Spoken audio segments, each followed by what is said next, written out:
world of business. This is Balance of Power with David Weston.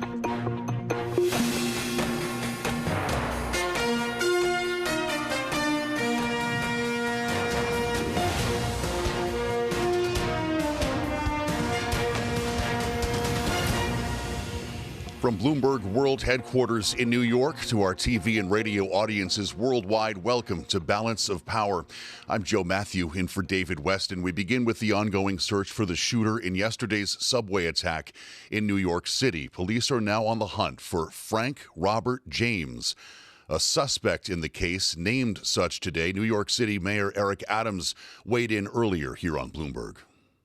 Based on the briefing from my law enforcement officials and based on the evidence that we were able to accumulate, he has now been upgraded to a suspect, and we're asking all New Yorkers to assist us in his apprehension. Please do not approach him. If you see him or if you know about his whereabouts, please notify law enforcement.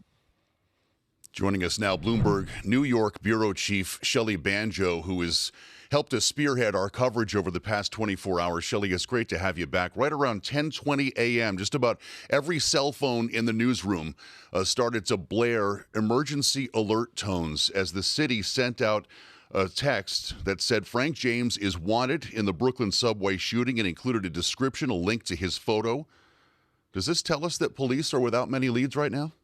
No, I think they're trying to get even more, though. There's probably a lot that we don't know that's happening behind the scenes. It's been pretty quiet, very quiet this morning since that first announcement from Adams came out that he was indeed the suspect. The fact that they were able to move from person of interest to a suspect suggests that they do have some more information. But, Joe, it's been 28 hours since this thing happened. New Yorkers are very impatient. They feel uneasy about the fact that this man is still out there. We have any word on another briefing, Shelley? When will we hear from police again? No, not yet. We've been continuing to call and talk to the police every hour on the hour. Been bugging my reporters on that one, and nothing yet. Shelley Banjo, we thank you for the update. We want to go right now to Andrew Adams, former federal prosecutor in New York City, now runs the Department of Justice's Klepto Capture Unit task force that is now charged with tracking and seizing the assets of Russian oligarchs. Andrew, it's great to have you with us. Thanks for being here today on Balance of Power. Absolutely. I want to ask you about your work targeting oligarchs, but I do want to first get your take on what's happening here in New York and the manhunt that's underway right now with more than 24 hours, to Shelley's point, 28 hours since this first happened. Is time on the side of investigators or the suspects? As the clock ticks, who does it favor? In an investigation like this, things unfold rapidly. Yeah. I think that the New York City Police Department and federal agencies that may be working with them have tools to hand that are particularly powerful in short turnaround. My guess is that they're pulling all of those to bear right now. I mentioned this emergency alert text that went out from the city earlier. How many other tools do police have that we might see them be able to turn to in the coming hours? I assume that they'll be looking for surveillance from beyond the subway station and the area in particular, as well as cell phone data and eyewitnesses. Time is ticking, and we'll be, of course, covering this as we make our way through the broadcast this hour. As soon as we do hear from authorities and get any word on our briefing, you, of course, will hear about it right here on Bloomberg. I mentioned at the outset, you're helping to steer a massive effort right now, a global effort to target Russian oligarchs following the invasion. This task force was put together in March. How does this work? How do you identify the people and the assets that you want to seize? Sure. So that's right. It came together in March, but it is in many ways the culmination of work that's been ongoing for years under the Department of Justice. The task force that exists now sits within Main Justice, that is out of Washington, D.C. It draws on resources, agents, attorneys, linguists, analysts from across the Department of Justice. And it pulls on information, it pulls on data, resources, human human intelligence and human sources from across the spectrum. And the idea here is to look at the individuals and the entities that are on the Treasury Department's OFAC sanctions list, and to be targeting the people and those entities really with any possible criminal charge to bear, and to go after any assets belonging to or under their control that we can identify. So you had a bit of a running start, right? Based on the intelligence that existed before this war, there was a hot list of names that you could start chasing down immediately. So investigations into corruption and into corruption in Eastern Europe and Russia have existed for decades, frankly. And that's certainly been the case in the wake of the Magnitsky Act in 2014 going forward. So yes, there have been investigations in the Southern District of New York where I was a prosecutor and where I still sit today. And those have led into the short-term turnaround, short-term seizures in this task force. Yeah, there have been many of them, I know. What kind of obstacles are you running into when assets or ownership is being disguised by shell companies and so forth? How do you get around that? So you're absolutely right. Opaque financial structures, complicated financial arrangements make it difficult to easily and quickly identify who might be the ultimate beneficial owner of a particular asset. A primary tool here is using information and assistance of our foreign partners. And I'll say that there has been a sea change in the last 2 months in terms of the ability to go abroad and ask foreign partners for information. As the sanctions regime in Europe and in the United Kingdom has come into alignment with the United States. So that helps you work with other countries. Where we keep seeing reports of some massive yacht, for instance, is taken into custody in Italy. What's the process when you identify the asset and have to engage with foreign authorities to seize it? Or are you actually there on the ground as well, or American authorities there? It depends on the situation. So in some circumstances, yes, there are U.S. officials, U.S. law enforcement on the ground to assist when requested by foreign partners. But they're often executing on a search warrant or a seizure warrant that we obtain right here in the United States. In other instances, what we may be doing is providing information or assisting foreign partners in identifying assets that can be frozen or blocked in place under European or UK sanctions, apart from the United States sanctions that exist. And where are all these assets held? Around the world. So there are assets, as you say, in Europe. You see the yachts in the Mediterranean. You've seen yachts moving around all of the oceans. Who knew there were this many yachts? And this many super yachts. It's incredible. How about the prospect of selling them? This is something that a lot of lawmakers in Washington have called for. You get the 500-foot yacht, sell it, and give it to Ukraine. So there are massive complications in both the seizure, the maintenance of these vessels after you seize it. We're obligated to make sure it doesn't immediately crumble or get stolen or catch on fire. That's a process that we rely on some real experts in the department to walk us through. Yeah. And then on the back end, if we're successful in forfeiting one of these assets, one of these vessels, after what can be a lengthy period of civil litigation, then the question is how do you dispose of it? Where do you sell it?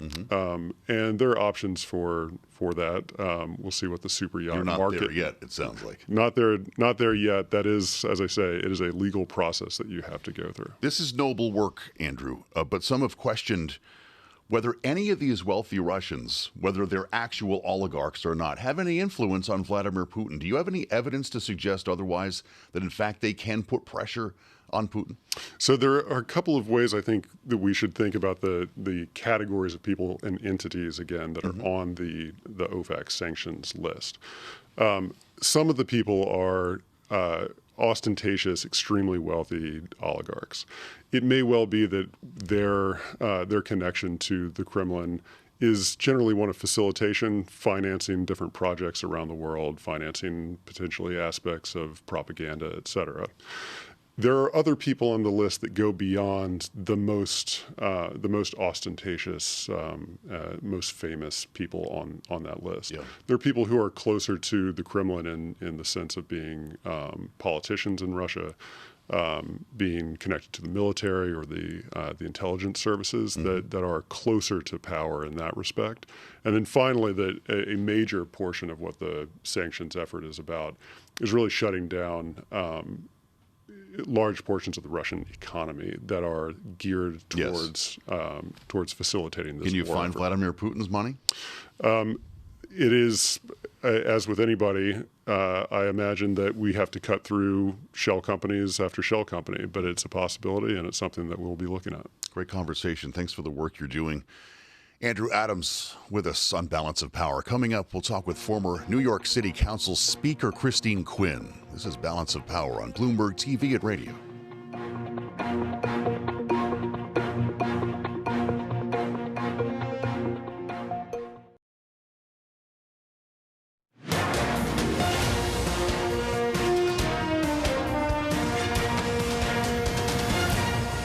This is Balance of Power on Bloomberg TV and radio. I'm Joe Matthew. I'll keep you up to date now with news from around the world. First Word with Mark Crumpton. Mark? Joe, thank you. The man who police have identified as a person of interest in the New York City subway shooting is now a suspect. Frank James is still at large. Mayor Eric Adams spoke with Bloomberg Television today. Police say keys found at the scene of the subway attack that left 23 injured belonged to a U-Haul van rented by James. Police say the suspect set off 2 smoke grenades on a Manhattan-bound N train and then fired a 9mm handgun at least 33 times. New York City police are now calling James a suspect in yesterday's chaotic morning rush hour shooting in Brooklyn. That was confirmed to Bloomberg today by New York City Mayor Eric Adams. Police say keys found at the scene of the subway attack that left 23 injured belonged to a U-Haul van rented by James. Police say the suspect set off 2 smoke grenades on a Manhattan-bound N train and then fired a 9mm handgun at least 33 times.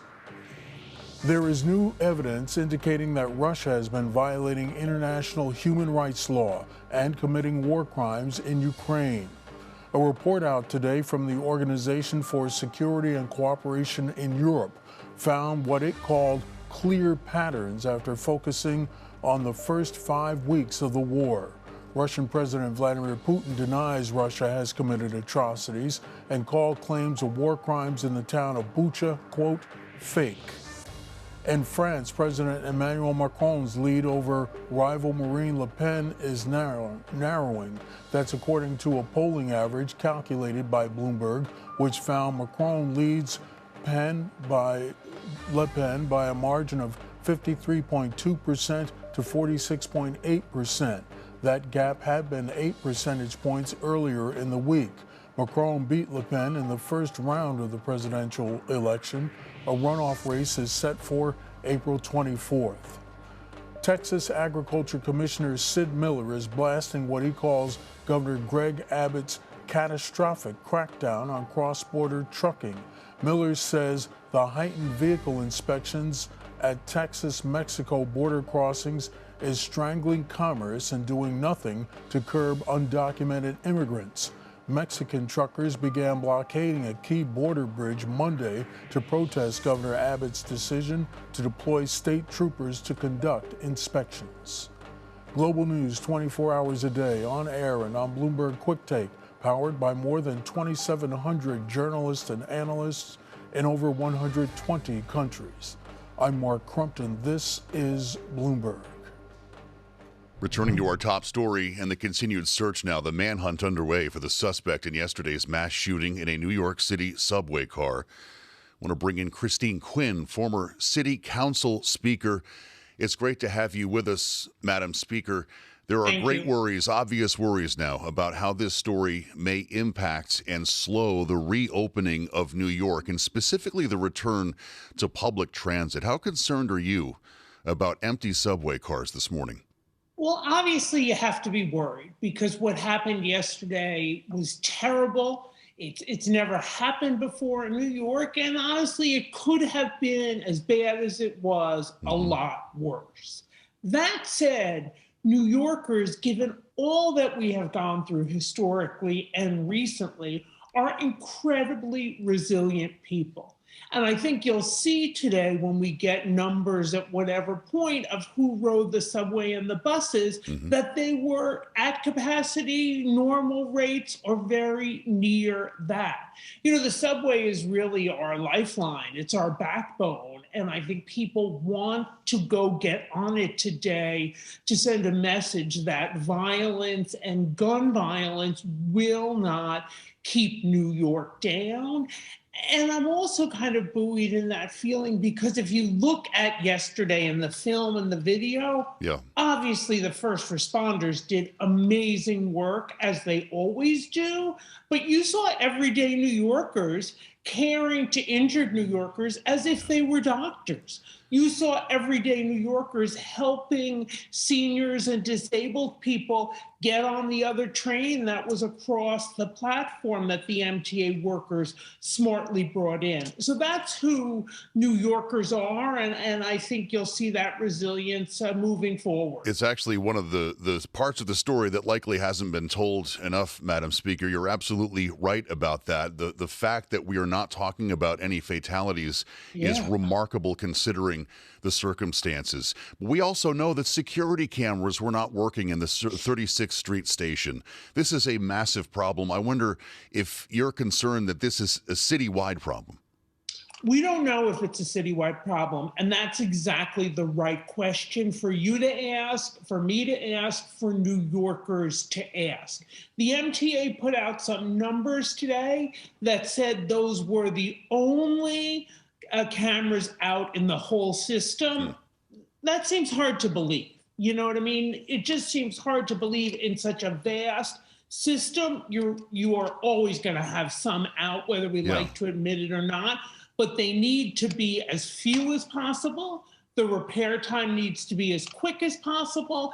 And they need, if they're on trains that go through neighborhoods that are of certain level of security concern, they need to be fixed more quickly. And there needs to be a system where those that are out are identified more quickly than this one was. Well, clearly an inventory needs to be taken here. But with that said, this is part of the reason why some people are reluctant to get on a subway right now. You hear a story like that, my goodness, you start questioning the safety of the train system. Some of my colleagues here at Bloomberg today were telling stories of empty trains on their way in. I'll be deeply curious to see these passenger numbers as well.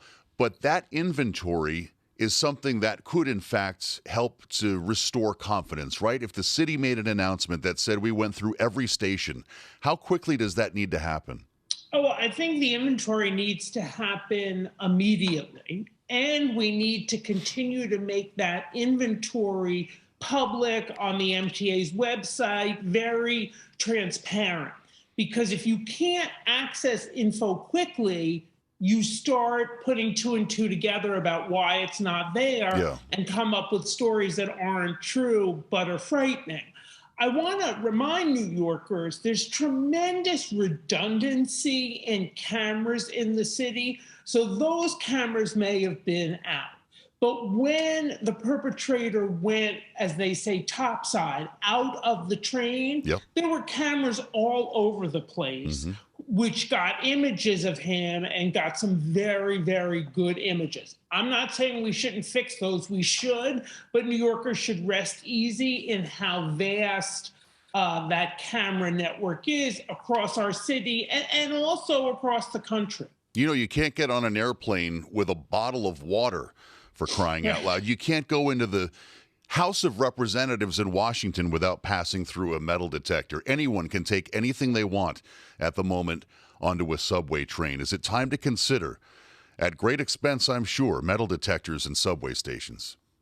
You just can't do kind of an airplane metal detector in the subway. It's just not practical, not from a financial perspective, but in a moving people through a system that has to take them to work or take their children to school or whatever the issue is. It's just not practical. It won't work. People won't get where they need to go. Now, that said, is that the only type of system out there? Is there some other kind of system that we could put in place? I don't know the answer to that question, but that's what we need to be looking at, or perhaps developing on our own as a city. In our remaining moments, Christine Quinn, there's a conversation happening around the country about crime, and specifically in cities like this one. New York has become the face of this story this week. Does it deserve that reputation? No. New York has done an amazing job over the past few decades in bringing down crime. And even though crime has gone up recently in New York, as you said, it's gone up around the country. That is in part a result of the pandemic. But what's happened here is not unique to New York. It's happening everywhere. What I do believe is somewhat unique to New York is the individual everyday heroism that we saw yesterday on that subway train. That is what New York is about. Christine Quinn, we thank you for the insights today. Coming up, equities struggling a bit off inflation concerns, with the tech sector driving a stock rebound after a 3-day slump. We'll have more on the markets coming up next. This is Balance of Power on Bloomberg TV and radio. Has you covered on economic storylines from around the world. First, from Washington, D.C., surveillance broadcasts live from the IMF spring meeting curtain raiser. Then, from Frankfurt, European Central Bank President Christine Lagarde comments on the latest ECB rate decision. And finally, from New York, an exclusive interview with New York Fed President John Williams. All happening on Bloomberg TV and radio, your unmatched source for financial news and analysis from around the globe.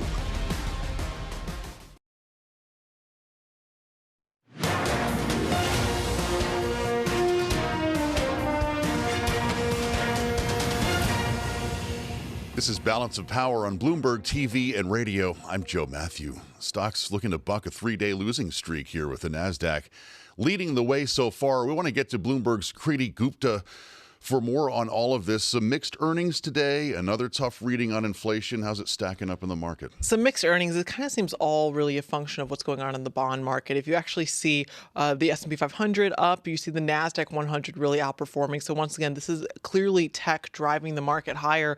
But remember, we've had weeks of where tech has really underperformed the broader market, even though you have seen that rally that a lot of people were calling a bear market rally. Nevertheless, the NASDAQ 100, folks, at one point, I believe that is 6%. My eyesight is not that great. Up 1.6% relative to the S&P 500, which is also up 0.8%. So you are seeing kind of this fast and furious rally coming back. And it really comes back down to the bond market. Yields are down across the curve. And a lot of that simply comes from, once again, the acceleration that you saw in yield. So I think a lot of these moves that you're seeing today are simply a reversal of some pretty strong moves you've seen in both directions. Okay, so not necessarily reinforcing the argument that inflation has peaked, or is it? Right. Well, perhaps it is saying that we have inflation. They view tech as that inflation hedge. This was an argument that came up as early as 2020, that tech really has that pricing power. And therefore, if you are scared and you have really still a negative yield in the bond market, why not go to tech that has this kind of immense cushion when it comes to cash, when it comes to those assets? The other place to look when we're talking about cash and assets is the banks, of course. And that's really where you're seeing another effect of lower yields. JP Morgan really taking it on the chin. Of course, they did report those earnings that were kind of lackluster. They also said they were increasing their provisions, writing off some losses from Russia, Ukraine, but they were also likely a function of those declining yields. Foreshadow anything we'll hear from Goldman or Citi? It might. Something Sonali Basak was talking about earlier on the 10 to 12 was simply to watch for the VAR risk, the volatility, right? Because that's really where a lot of their trading revenue comes from. We'll see if the other banks were able to outperform in the way that JP Morgan did on the trading front. We're curious to see if we have a trend story here. Great work in the field yesterday, Kriti. It's great to have you back on the markets today. Coming up, my conversation with the president of Colombia, Ivan Duque. That's still ahead. This is Balance of Power, Bloomberg TV and radio.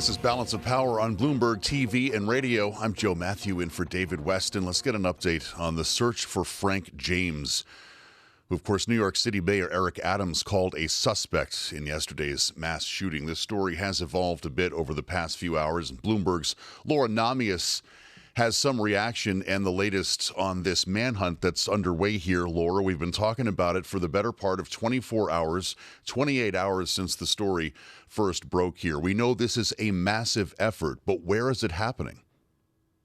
That is one of several pieces of information that we don't have.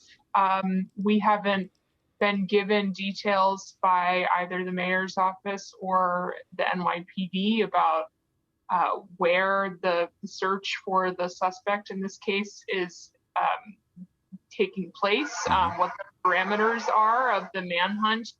Some of that might be reflect investigation tactics, the element of surprise, but New Yorkers really have no idea where this person could be at this moment. We were hearing reports of police knocking on doors yesterday, obviously combing through video footage, making phone calls.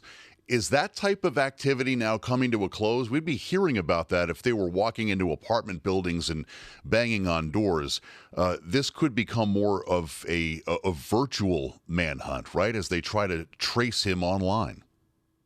We haven't heard, it doesn't mean that it's not happening, but haven't heard more about police canvassing on foot and looking for information in the immediate vicinity. That obviously doesn't mean that it's not happening, but the NYPD has put out an alert over social media and using the city's emergency alert system with a description of the suspect, and they are asking anyone who may have seen him or who might have information about his whereabouts to call in and provide that information to them. Bloomberg's Laura Namias. We'll stay in touch with you, Laura. Thanks for the update today. We turn now to the war in Ukraine and the need to replace Russian energy. I spoke today with Colombian President Iván Duque following his address this week before the UN Security Council and asked him about his country's stance on the war. The first thing I'll say is that what's happening in Ukraine is not an invasion, it's a genocide. We have to keep on raising our voice against this genocide. It has to come to an end. And the whole world needs to put as much sanctions that are needed. And definitely, we all have to say in a blunt and a very strong way that if this doesn't come to an end, more sanctions like never seen before have to be incorporated into the international system. Now, the second thing that you mentioned is about the energy shock. And Colombia has now an opportunity. Colombia has not only the possibility to sell more oil and sell more gas in the next years, but also we have 85% of the coal reserves in South America. Now, the world is decarbonizing, which is true, but at the same time, I think that capacity for us to supply some of the needs in markets that need to prevent any further deterioration based on dependency on Russia has to happen very fast, and we're doing it. And last but not least, we have also become the leaders of the energy transition in Latin America. We launched our green hydrogen route, so we expect Colombia to become the largest exporter of green hydrogen in the next 24 months. So how quickly or have you already ramped up production to start meeting this new increased demand? Well, this is very important because we not only have the capacity to produce in Colombia, but we have made very strong strategic investments elsewhere. For example, we made a joint program with Occidental Petroleum in Texas in the Permian Basin. We are already producing 50,000 barrels of oil per day, and we can get up to 150,000 barrels of oil per day if we get further approval of the exploration and exploitation in the U.S. Sure. So we're trying to diversify all the sources, and I think at the moment where we are, we also have a very important opportunity, which is offshore drilling because we have in deep waters maybe one of the biggest gas fields of potential in Colombian history, but also of oil. With regard to coal, what role is your government playing in helping to direct resources?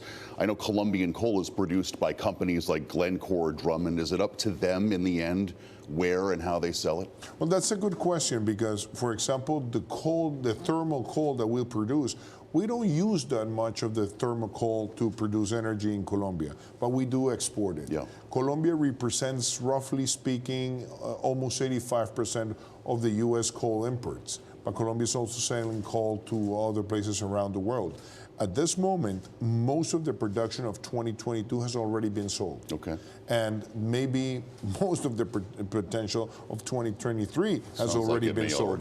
So we have now the possibility to expand some of these mines with foreign direct investment, and that's why we have kept the incentives available so that new sources of investment come to Colombia and can use the supply of coal to attend their energy security needs. What have you told the Biden administration about possibly working with Venezuela to secure more oil? Well, we had that conversation, and I should say that what has been explained by the Biden administration was that their visit to Venezuela was more relied on having the release of a hostage than any other purpose. Now, I said, if there are people who are thinking that Venezuela can rapidly become an oil supplier, well, the deterioration of the sector, in order to get back to the lines of production they had maybe 10 years or 15 years or 20 years ago, it'll take about 3 to 4 years because they don't have the technical capacity to do that acceleration of their production lines. But Colombia can quickly, because of the investment that is taking place, maybe climb to 1.5 million, eventually to 2 million barrels a day in the next 4 years. Obviously, if we are successful on the offshore drilling that are going to be developed with U.S. corporations. But more importantly, Colombia today is getting close to 1 million barrels of oil per day. So Colombia today can become a strategic energy supplier, not only to the U.S., but to other markets around the world. Would a new relationship with Venezuela jeopardize Colombia's relationship with the U.S.? No, I mean, we have a strategic relationship with the United States. Colombia is the U.S. #1 ally in Latin America, and the U.S. is our #1 ally in the Western Hemisphere. But I think we also share values, and one of those values is to defend democracy. And it's clear from us, from our perspective, from the U.S. government perspective, that Maduro needs to step out of power and that there has to be a route for democracy in Venezuela. Because there's no way you can swap dictatorship for oil. That won't work. We have always defended our values, and I'm certain that President Biden and his team will keep on defending their values so that Venezuela can rapidly engage in a democratic solution. Mr. President, I know you're dealing with a massive migration crisis, 1.8 million refugees from Venezuela moving into your country. And because of that experience, you've been talking with our allies in Eastern Europe, Poland, Romania, Slovakia. I heard you talk to the UN Security Council about this, sharing advice on how to manage a refugee crisis. What have you told them? In a humble way, I think, Joe, the experience that we have demonstrated is that when you have massive migration, you need to make those migrants visible and allow them to have opportunities, because it's the only way they can improve their way of living, and that's how they can also contribute to improve the country's economic and social perspectives. So next month, we'll be granting the TPS card, the Temporary Protection Status Card, number 1 million. And eventually we'll get to 1.8 million by the end of my term. This means Colombia will be the most important migration story of regularizing such a big amount of persons and allowing them to engage not only into work opportunities and access to healthcare, but at the same time to improve their way of living for a decade. Now, what we have been saying is you need to provide nutrition, immediate attention in the borderlines. You need to provide healthcare attention in the borderlines. You need to provide psychological attention to many of the families that will come with traumas that left their fathers in the Ukrainian territory fighting for the land, and then they're getting into this path of uncertainty. So I think the policies that we have implemented have demonstrated that even though we have scarce resources, we have been successful. So that story, from our perspective, wants to be shared, ought to be shared, but we're also thinking on supporting in a humanitarian way those borderline attentions in Europe. Is Vladimir Putin a war criminal? Yes. Mr. President, thank you for being with us today. Thank you so much. Coming up on Bloomberg, as police search for the man who fired at least 33 gunshots in a rush hour subway car yesterday morning. We'll have reaction from the former Boston Police Commissioner Ed Davis. That's next on Balance of Power on Bloomberg TV and Radio.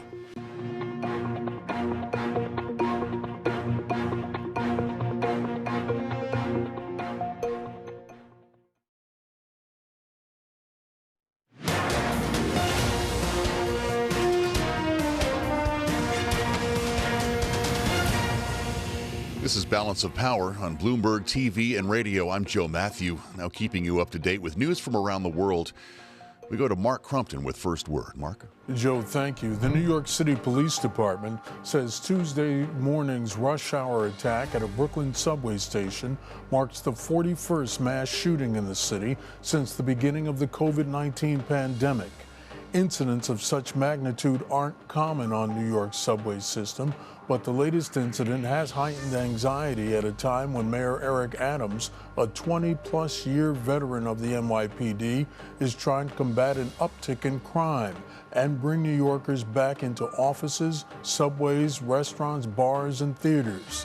Police have named Frank James as a suspect, but he remains at large. Russia's siege of Mariupol has killed more than 20,000 people. That's according to the city's mayor, who spoke on Ukrainian television today. Mayor Vadim Boychenko also said that about 150,000 of the city's residents have evacuated, and tens of thousands more are waiting to leave from the eastern Ukrainian port and its suburbs. Russia denies it has killed any civilians. Finland has begun to process to potentially join NATO in response to the attack on Ukraine, and Swedish media reports the ruling party in that country is planning to do the same. Both countries have long shunned membership, even as they have clearly tightened cooperation with the bloc over the past years. Russia has repeatedly warned both with potential consequences. A new poll finds the majority of Pakistanis are glad that former Prime Minister Imran Khan was ousted in a no-confidence vote in Parliament. According to Gallup Pakistan, 57% of people in the South Asian nation reportedly were happy about Khan's exit, while 43% were angry about the development. Khan was criticized for mismanaging the economy as inflation soared. Shehbaz Sharif, the brother of former three-time Premier Nawaz Sharif, replaced Khan as Prime Minister. Global news 24 hours a day, on air and on Bloomberg Quick Take, powered by more than 2,700 journalists and analysts in over 120 countries. I'm Mark Crumpton. This is Bloomberg. Joe? Mark, thank you.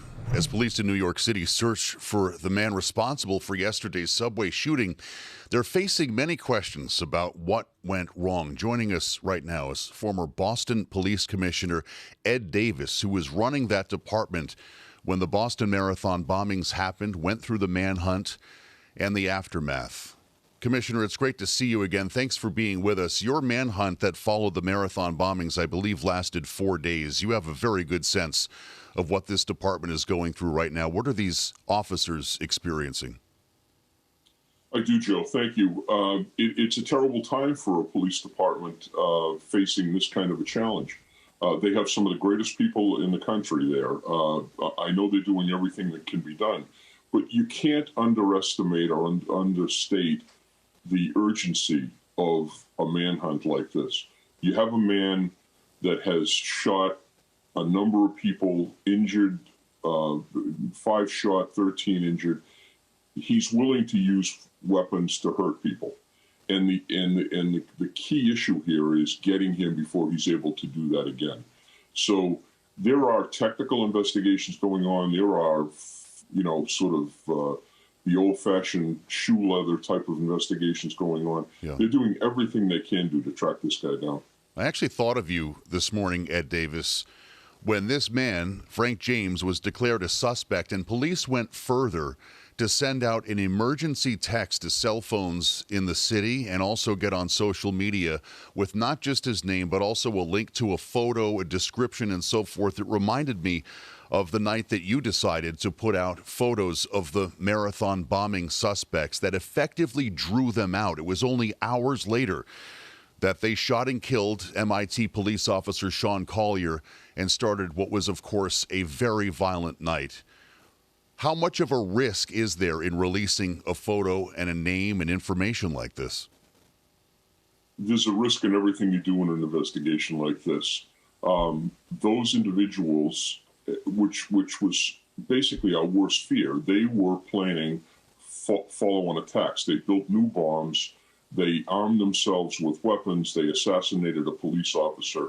But they didn't get to their target, which was, ironically, a subway station in New York City. So you need to do a full court press on this. You can't worry about bad outcomes. You have to push and push and push until you get this guy. And that's exactly what's happening right now. The urgency of this can't be understated. How much are they factoring in at this point, and based on what you're hearing, the possibility of another attack while he's at large? It's their number one concern, I guarantee it. You've got a man that was knowledgeable of firearms, knowledgeable of explosives, went and found devices as well as secured gasoline. Who knows what the full intent of that attack was supposed to be. Mm-hmm. But right now, he has time to do it again. And every minute that he's out is a danger to the community. So they're after him. There was a time when you thought the marathon bombing suspects were headed for New York. It is entirely possible that this man has left the city, has left the New York area. Give us a sense then, Ed Davis, of how the department is working with other cities and with the federal government to keep other areas involved. Right. Well, they'll be checking cell phone records for this guy. They will get a list of every place he's been associated with for the last couple of years, and they'll physically go to those locations, ask people in the area if they'd seen him recently. But then the implementation of things like notifying other police departments, getting the photograph out there in public, using plate readers and surveillance cameras. Mm-hmm. These are exactly the type of situations where this equipment is vital to the public safety. We need to get this guy off the street, and all of those tools need to be employed. The coordination of local and federal authorities is something that became a concerted effort following the marathon bombings, Commissioner. This is something we're seeing play out right now. Are these based on lessons learned from your experience? Yes, we learned lessons after 9/11. The Joint Terrorism Task Force has expanded enormously.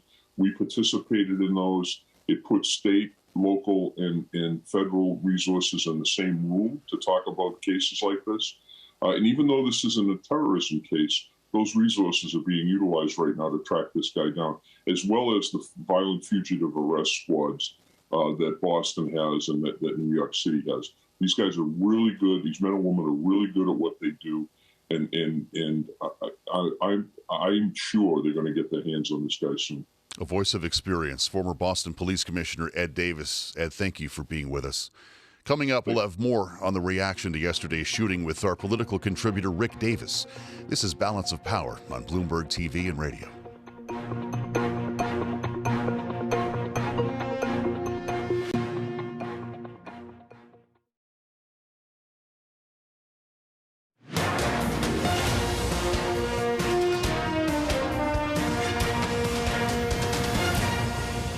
This This is Balance of Power on Bloomberg TV and radio. I'm Joe Matthew, in for David Weston. Bloomberg Politics contributor and longtime Republican strategist Rick Davis joins us from Washington, D.C. now to talk about some of the implications of the shooting, the political aspects of this, the growing risk that crime poses to Democrats politically. Rick, we've been talking about this since long before the events that happened in Brooklyn. Republicans have been criticizing Democrats over an increase in crime. How, though, does this story advance that narrative? Well, look, the first question you always ask, Joe, in New York when there's an attack like this, is this a terrorist event? Yeah. Sounds like, their law enforcement has said, no, this is a crime. And there has been a lot of discussion already in the public domain around increases in urban crime, especially gun violence. And even though I would say right now the talk of this criminal event is going to play against the Democrats because they've had control of these urban areas, and the narrative is that they are out of control. The administration taking a stand on guns this last week is probably at least a good point in the narrative for them to address this. The question is, will they consider this a priority? They're besieged by inflation, and it looks like that's where they're pivoting. And at the same time, you point out, Rick, you're right. The president held that event on crime and gun control the night before this shooting happened. A pretty remarkable timing here. He got immediate pushback from Republicans, though, on attempting to create new layers of gun control. Is that going anywhere in Congress? Look, this will be something that Congress complains about, but this was a pretty slick move by the president where he decided to do this by regulation. Make it a new rule. And not by legislative action. Yeah. Obviously, they'd probably prefer to have this in a statute, but you can't get anything through that Congress right now, certainly not gun legislation. So this administration, I think, has embarked upon a new strategy, and that is to do things like this, where they can add regulation, call it a win for taking some of these dangerous guns off the street. And I wouldn't be surprised to see this extended to other issues that they've been trying to make progress on in Congress but can't. Rick Davis, this is a story about perception, right? If this is a lone wolf, maybe it was someone who had a mental incapacity of some sort. That's not part of a crime trend story. But perception here is all that matters in politics.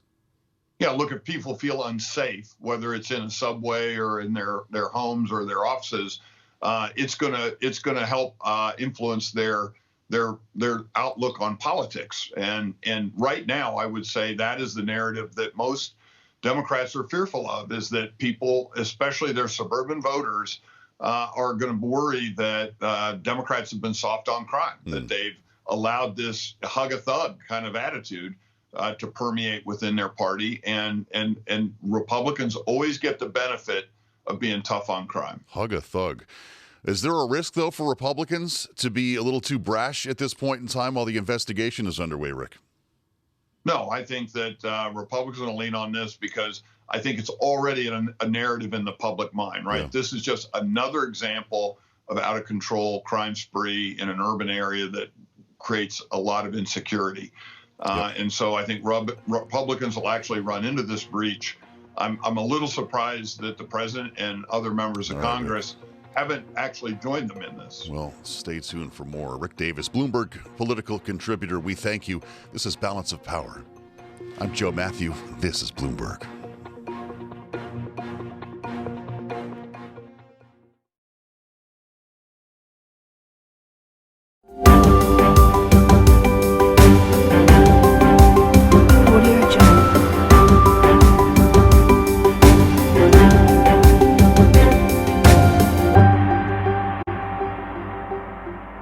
Audio Jungle.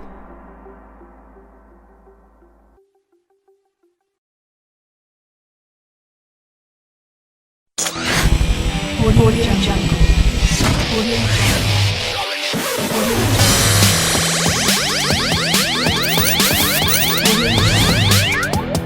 Audio Jungle.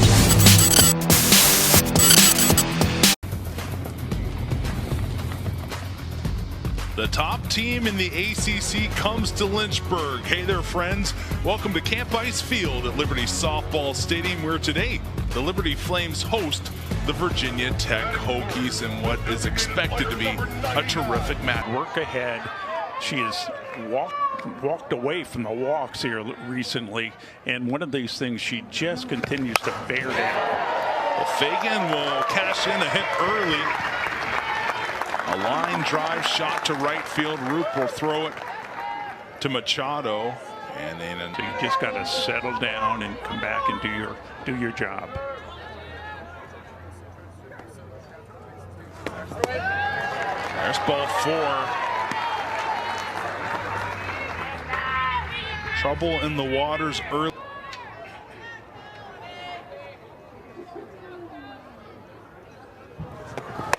Outside the zone. Bennett goes swinging after it, and that's the first strikeout on the day for Emily Kirby. But it wouldn't be surprised me if she's been in a few at-bats like that during her career.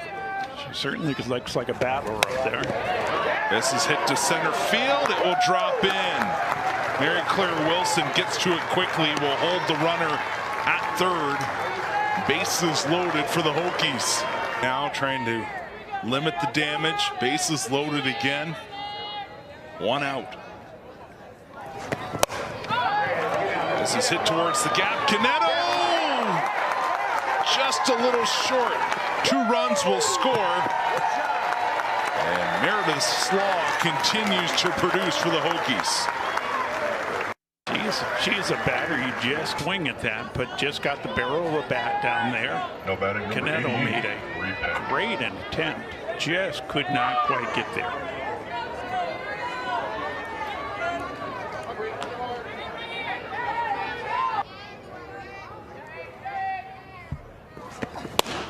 And strikeout number 2 for Kirby. That's a big strikeout. Taking a look, I'm not sure. I'm certain she thought that was a strike. Kirby comes back with a big rise ball. All 3 outs for strikeouts from Kirby, but how long does it take to get caught up to that type of speed? Well, first thing you need to start on the on-deck circle. You need to start working on your timing way over there. Lemley, first strikeout as Howard goes down swinging. There's some heat on that, or that's his call, looking over, looking across, and see if she's not dragging that foot. She comes right back with another heater. This time it's for sure strike 3. Lemley shaking her head after that. Just as a friend.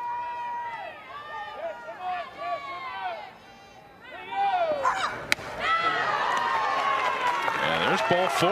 Free pass for Caroline Hudson. She'll trot down to first base.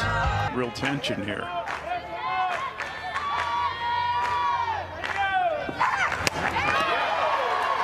Big pitch coming there from Lemley. You can see Lou Allen snaps the bat back in frustration. Into the count, 2 outs on the board. And there's strike 3.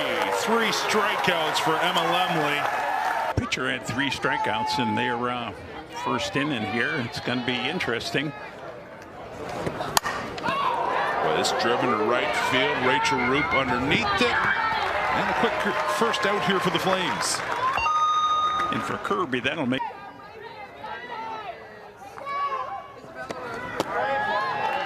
There's ball 4. Not what you want for Emily Kirby, walking the 9-hitter. 1. She was and gave up no walks in that. Fagan, another dime Quail to center field. It gets past Mary Claire Wilson. The Liberty defense recovers. Runners now at first. Pressure and pressure. People on, people on, people on. You're going to find a way. You're going to have to get. You got that first out, but you're going to have to contain them. 4th strikeout for Emily Kirby. As Darby Troll.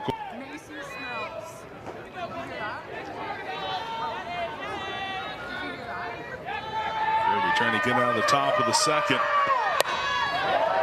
Another just soft shot to right field. Roop fires, home, safe. Nice job sliding in. Fire. I'm not too sure why. There were 2 outs. You'd think she'd been firing it all the way. Hesitation a little bit. Nope, see that? Double pump. And just couldn't get it there in time. Age to me, 3 games. You know how many strikeouts Virginia Tech had in 3 games? How many? 7. And here's the player of the game right there. That's right, Caroline Hudson, a dart to second base. They'll catch pitcher's circle, trying to find a nice spot for her foot that plants down, and must be feeling all right. There's another K for her. Mile per hour rise ball. Well, you know, they've had a history of that at Virginia Tech. Caught her looking. Rachel Roop goes down on strikes, and Lemley now.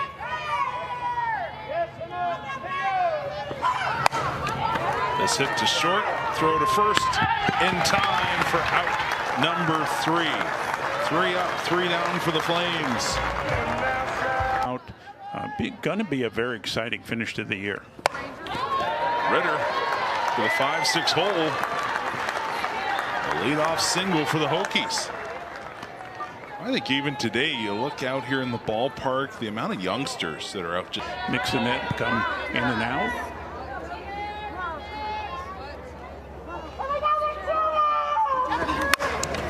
This one hit to second. Machado throw to first. In time, Machado turns 2. Very nice play and heads up right there. She number 25 in Softball America's 2021 Top 100 recruiting rankings. And she puts some smoke on this one. But look at the wheels on Mary Claire Wilson, a running catch. There's that converted third baseman. I think you're right. Yeah. Because we can hear the snap of the glove up here. That's a big indicator of how hard they're throwing. 2-2. And another strikeout for Lemley. That had some heat on it because you're up on the balls, your feet, you're leaning forward. Just put it in play. Let's get something going here. She checked her swing. And there's another strikeout, number 7 for Lemley. Here. And Devin Howard sends it up the middle. First hit for the Flames. Quality at bat for Devin Howard. She had a fluke hit. She just hit the ball hard. 0-1 to Hudson. She'll pop it up. Is it playable? It is.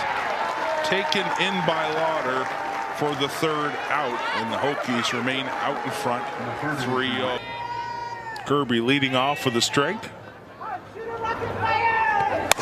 Addie Green just gets a piece of it, and Kirby will collect, fire to first for the out. Once again, about this team is, you think about, all right, top 3 in the nation now. They must have individuals as this is set out right field, hooking foul, and there's Rachel Roop again on the run.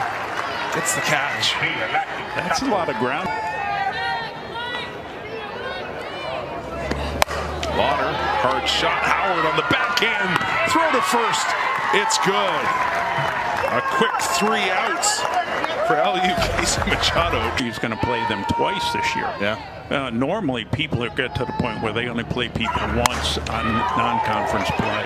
Lou Allen out to center field. Can of corn for Troll.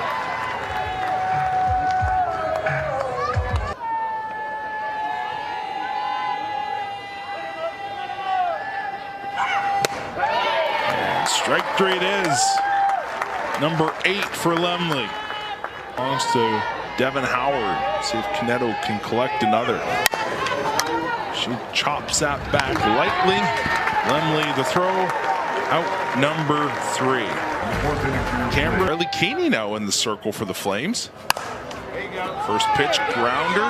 Howard throw. Not in time. Fagan with speed. Infield single.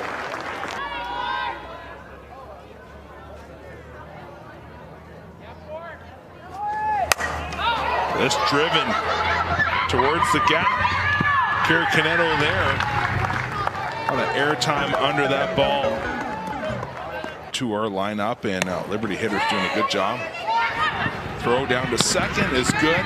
Leadoff runner is out. Runner will be safe at first. All of a sudden, the result after the 9th inning, and the fake and to see that, and she certainly has given us some highlights this year. Tremendous defensively. And another strikeout for Lemley. 1-2 the count. 1 out on the board.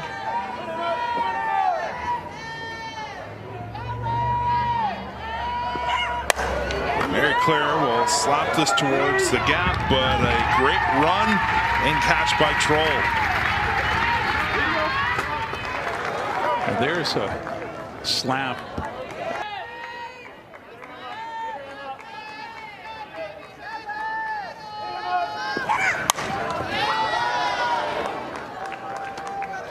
Legal pitch again, and that'll be ball 4. Mary Claire Wilson will trot on down to amount of Spanish. They say they're learning something out there, which is good. Getting a Spanish minor through playing softball here at LU. What Hudson tell us? She was singing a song. She had no idea what the words were. Yeah, right. No, she was just chirping in and singing in Spanish. Right. No clue. I think it was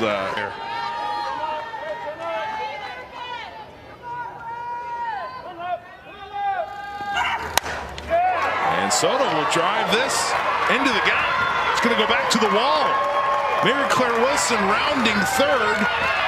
And an RBI double for Alexis Soto brings a cheer from the Liberty crowd. Well, that's exactly what. I want her to go out and get this. Stay behind it. Drive the ball hard right in the gap. With Wilson's speed, no question whatsoever. She's going to.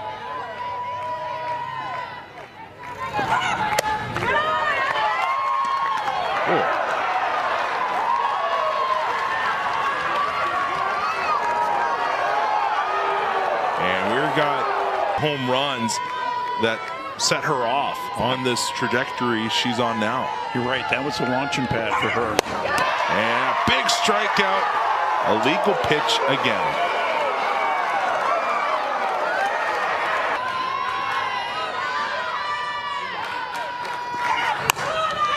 A high chopper. What a play at third. A reach by Peck. Able to make the grab, the throw to first in time.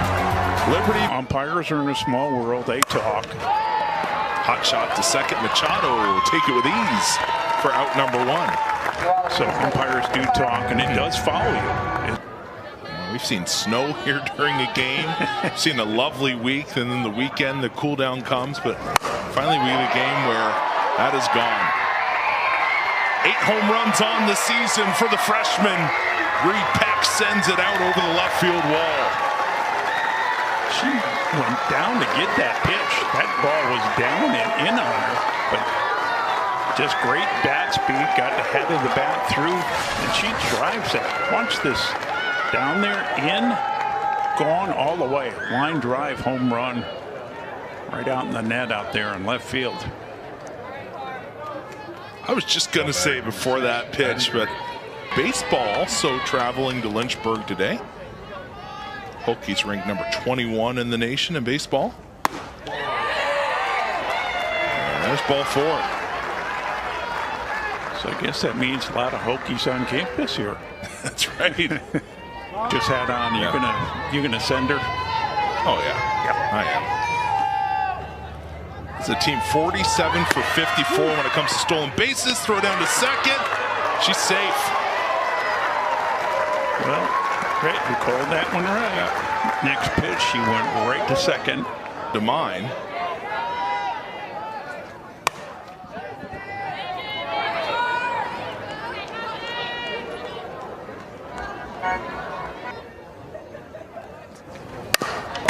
Right back to the circle, and there is out number 3. Bottom of the 6th. For 3 uniform on, that number 3 is all she needs.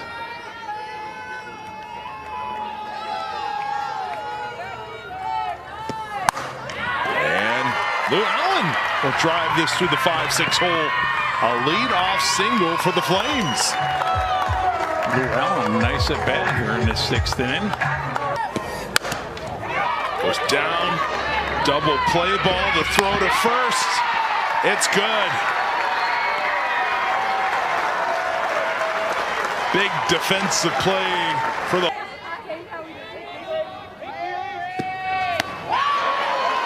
What a wicked pitch from Rochard for the K. 900 inches with 2 home runs. Yeah, you're right. That's exactly what we did. We were up here second guessing, thinking, nope, I think they're going to hit for her. You know, a lot of they continue to say about her, when she speaks, the team listens. This one driven high, left field. It's going to float out of here. Well, she speaks with a bat right there. A towering shot to left field leaves the yard. You know, that had the sound going off the bat. It was really hit hard. Once again, they're going down and getting a low pitch. That one had a lot of airtime on it. Watch this pitch. Down and in just a little bit. Look, she knew it right off the bat. You can just feel it gone.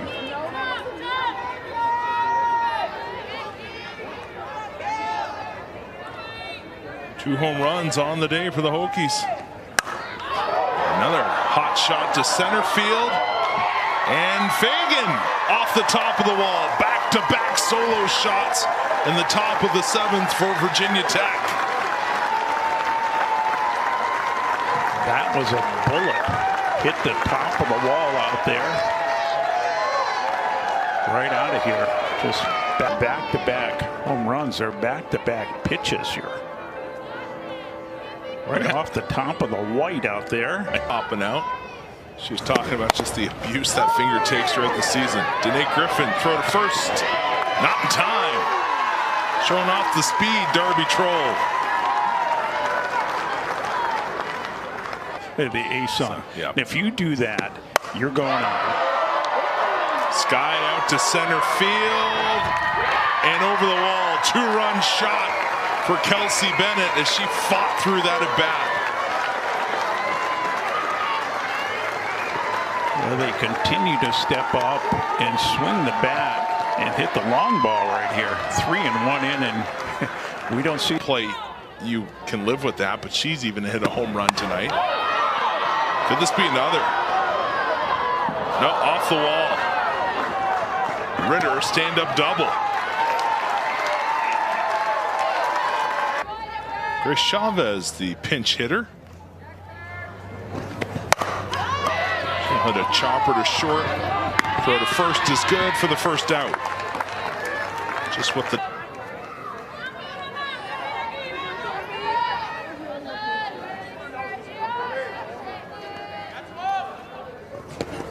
That went down in the dirt. Runner will advance from second to third.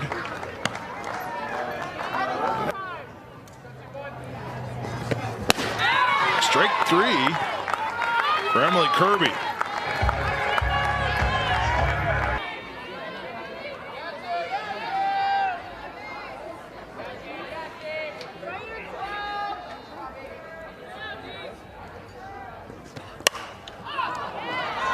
This is Sky, Machado calling for it, and she gets it. Well, the Hokies score 4 runs off of 5 hits. 3-2 the count. And another strikeout for Keely Rochard. And she'll slap this to short. The throw to first is good. 2 outs now on the board.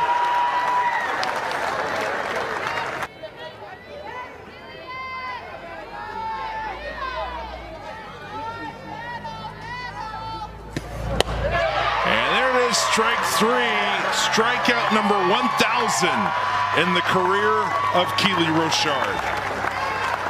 Well, congratulations, that young lady. That's quite an accomplishment, no doubt about that. 1,000 strikeouts. All smiles for her as she wraps up this game. The Hokies take it by a score of 8-1. Audio Jungle. Audio Jungle.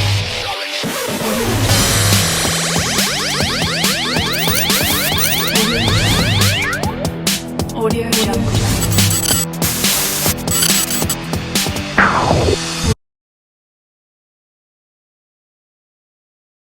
Audio Jungle.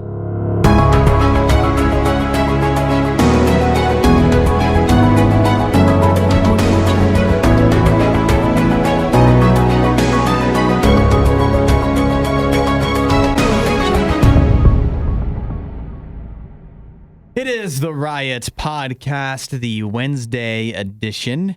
Howdy, how we doing? Hello, Howdy. hello. Is howdy short for how do you do? Or what was that old show? Or was Howdy it? Doody? Yeah, like was there a Howdy character? Doody. I thought it was How Diddly. No, that's it's not Bo that one. Diddley. Nah, you can say How Diddly if you say it loud. How diddly? You sound like Flanders. How there. diddly do? Like a country How Flanders. diddly you doing? Listen, it just shows you it's a little bit of everything, probably. Yeah, I guess so. Well, how we doing? Oh, we're doing fantastic. Yeah? Yeah, today's show was an interesting one. We Which has a negative tone when you say it. No, that it's way. an interesting one. There's a lot of good I stuff think we'll in it. let the audience be the judge of that. Well, yeah, we'll see what they think of it. We opened it up by talking a little donut talk early in the morning, which I can get behind.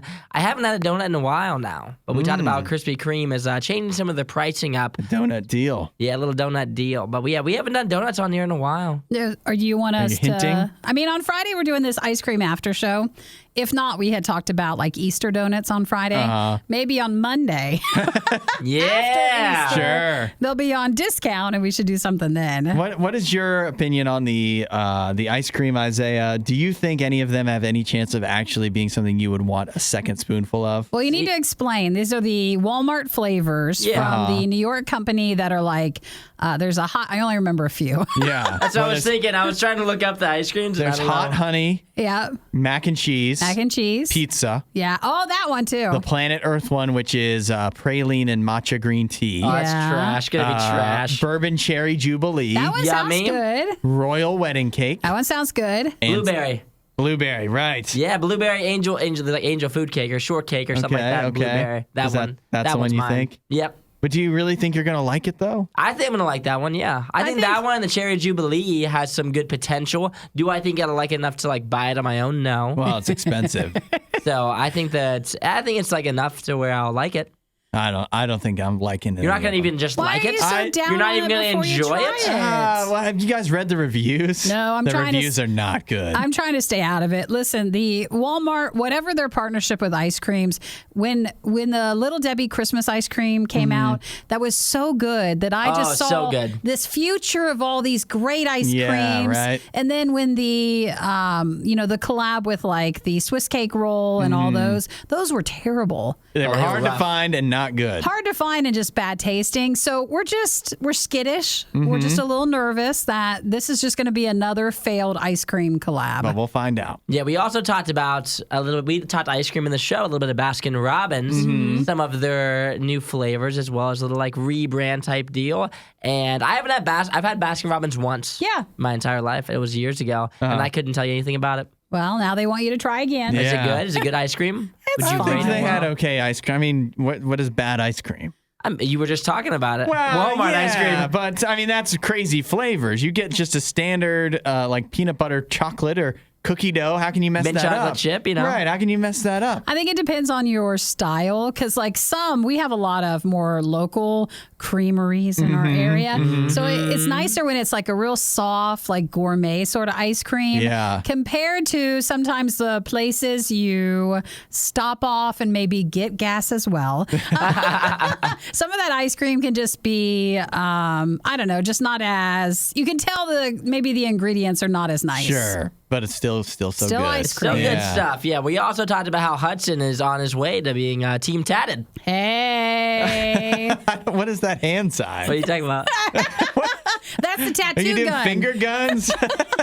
Team tatted, You're baby. like Yosemite Sam or something. Team tatted. I think he gets one when you get one. Yeah. So you might not we want to can do it push for the him. show if we can get these ones that fade away. Yeah, they fade away in 1 year, but that's still such a big commitment. It is, right? Like, it's like funny in the moment, like if we did it, but then like a couple months down the line, like it wouldn't be like that funny anymore, and then we would just still have it. and then like I have a life outside of this job. That's what I'm thinking. That's what I'm thinking. People are gonna see me. I think you're just overthinking, and you just do it, and you just have fun. I don't want to be to have fun and be impulsive with like permanent things on my body. You should get the riot tattooed on you. What do you think about that? Right on your knuckle. Yes, knuckle that's tattoo. actually kind of cool. That would be the riot. I'm definitely not tough enough to justify having knuckle tattoos. All right. Well, So I we'll don't see if even we know if that change will his work. opinion, but we talk about the temporary ones that last a year. And then we wrap up with the show talking a little Disney talk. We talked about some of the best songs in Disney history and how the top one right now,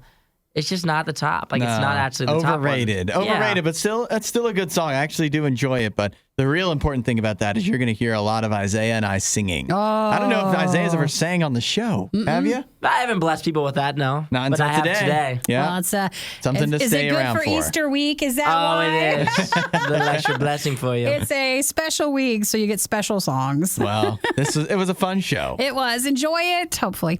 And feel free to text and say hi at 8772 Radio U. And of course, head over to Radio U Riot. You can always message us there anytime. And we'll catch you later. Goodbye. See you guys. The Riot with Hudson and Nikki on Radio U.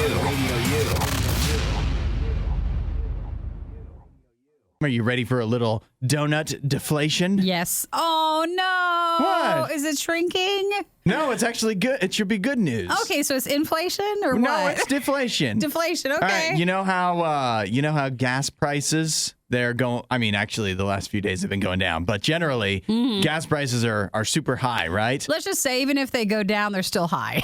Yeah, right. That's exactly right. And gas prices, it depends on how you look at it or whatever, but either gas prices are driving inflation, as in they're causing it, or they're reflective of inflation. But either way, the gas prices, they're just going up, and that means everybody's got less money in their pockets because they're having to spend more and more and more. So Krispy Kreme is like, what if we turned the tables? What if we used the gas prices against inflation? Are you telling me I can shove donuts into my gas tank? I wish. Drive on that? I wish I could tell you that. Can we fill up on glaze? Oh, man. Think about how good everything would smell. Yeah, but your car would be ruined. Yeah, I guess so. So Krispy Kreme is going to do a promotion where they are going to decide the price of a dozen donuts based off of the price of a tank of gas. Oh. Or the price of a gallon of gas. Okay, so they're going to pull the average national gas on a Monday prior to it based on I think AAA's gas price tracker. Mm-hmm. And then that will set the week's price for the dozen donuts. Yep, it looks like for Wednesdays only. Starting on today. Starting today and through, May 4th?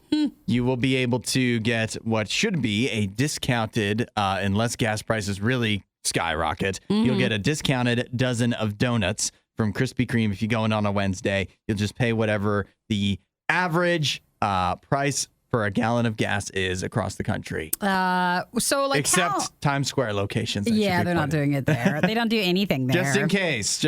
In case you decide that's the one. Yeah. That's where I'm getting it. How much is a normal box of glazed dozen donuts? See, I'm thinking we never order. We always get whatever's the special one to try. So I feel like I don't know what it would cost. $6-8? This is one of those things where they would tell us we can't run for elected office anymore because we don't know the price of donuts. It's like, you're not in touch with the common people. Everybody knows that a price of donuts is $15 now. No, because donuts are not a everyday food or every time, so that does not count as something you have to know. I'm guessing $6 to $8, right? Because it's not like $1 a donut. It's not too much. They say guests can order up to 2 dozen donuts for the price of the single gallon of gas. So you can do it online too through the app because a lot of times when they do a promotion thing for different companies, they're like, except you have to come in. Yeah.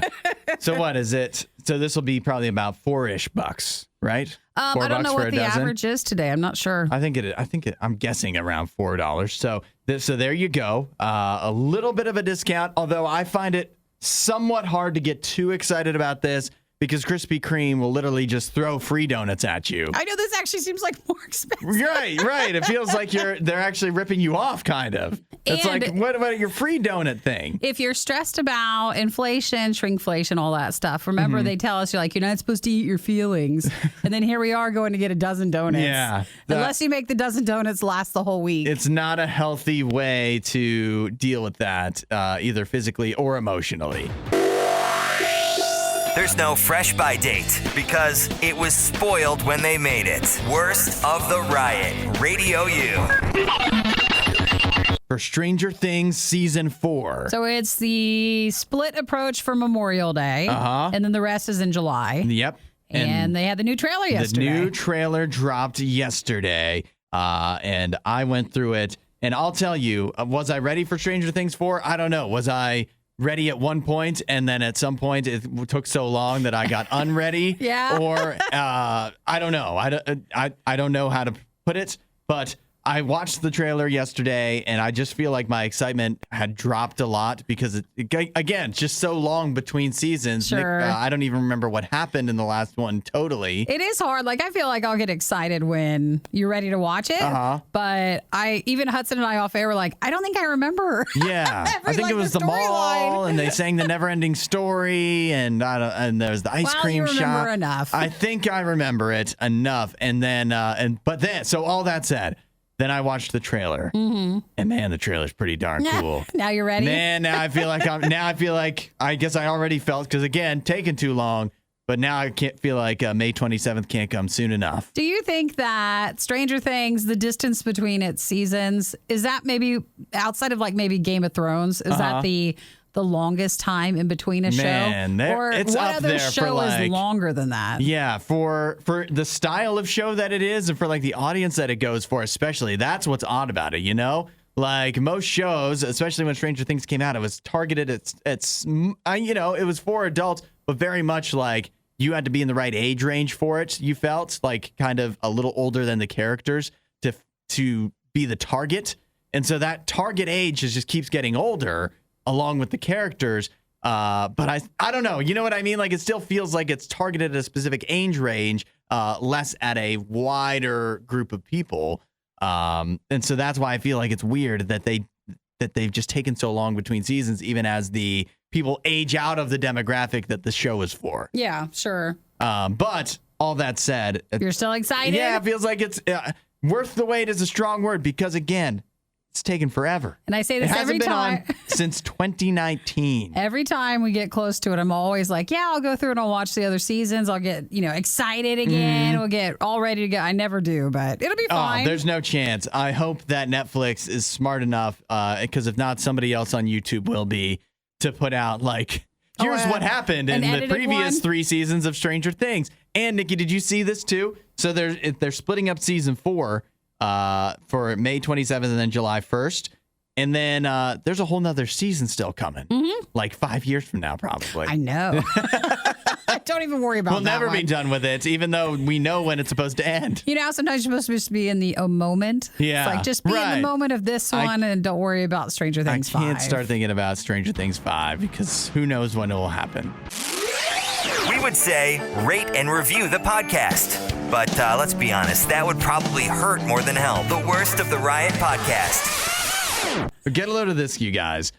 We have a man in France, 53 years old. They haven't shared his name, but maybe that's for the best. He was dealing with an itchy eye. So he goes to the eye doctor, and what are you expecting? Just your typical eye stuff. Yeah, I mean, there's a lot of eye stuff you could get. But what he wound up being diagnosed with is, his eye was pregnant. I'm sorry, what? His eye was pregnant. With the baby eye?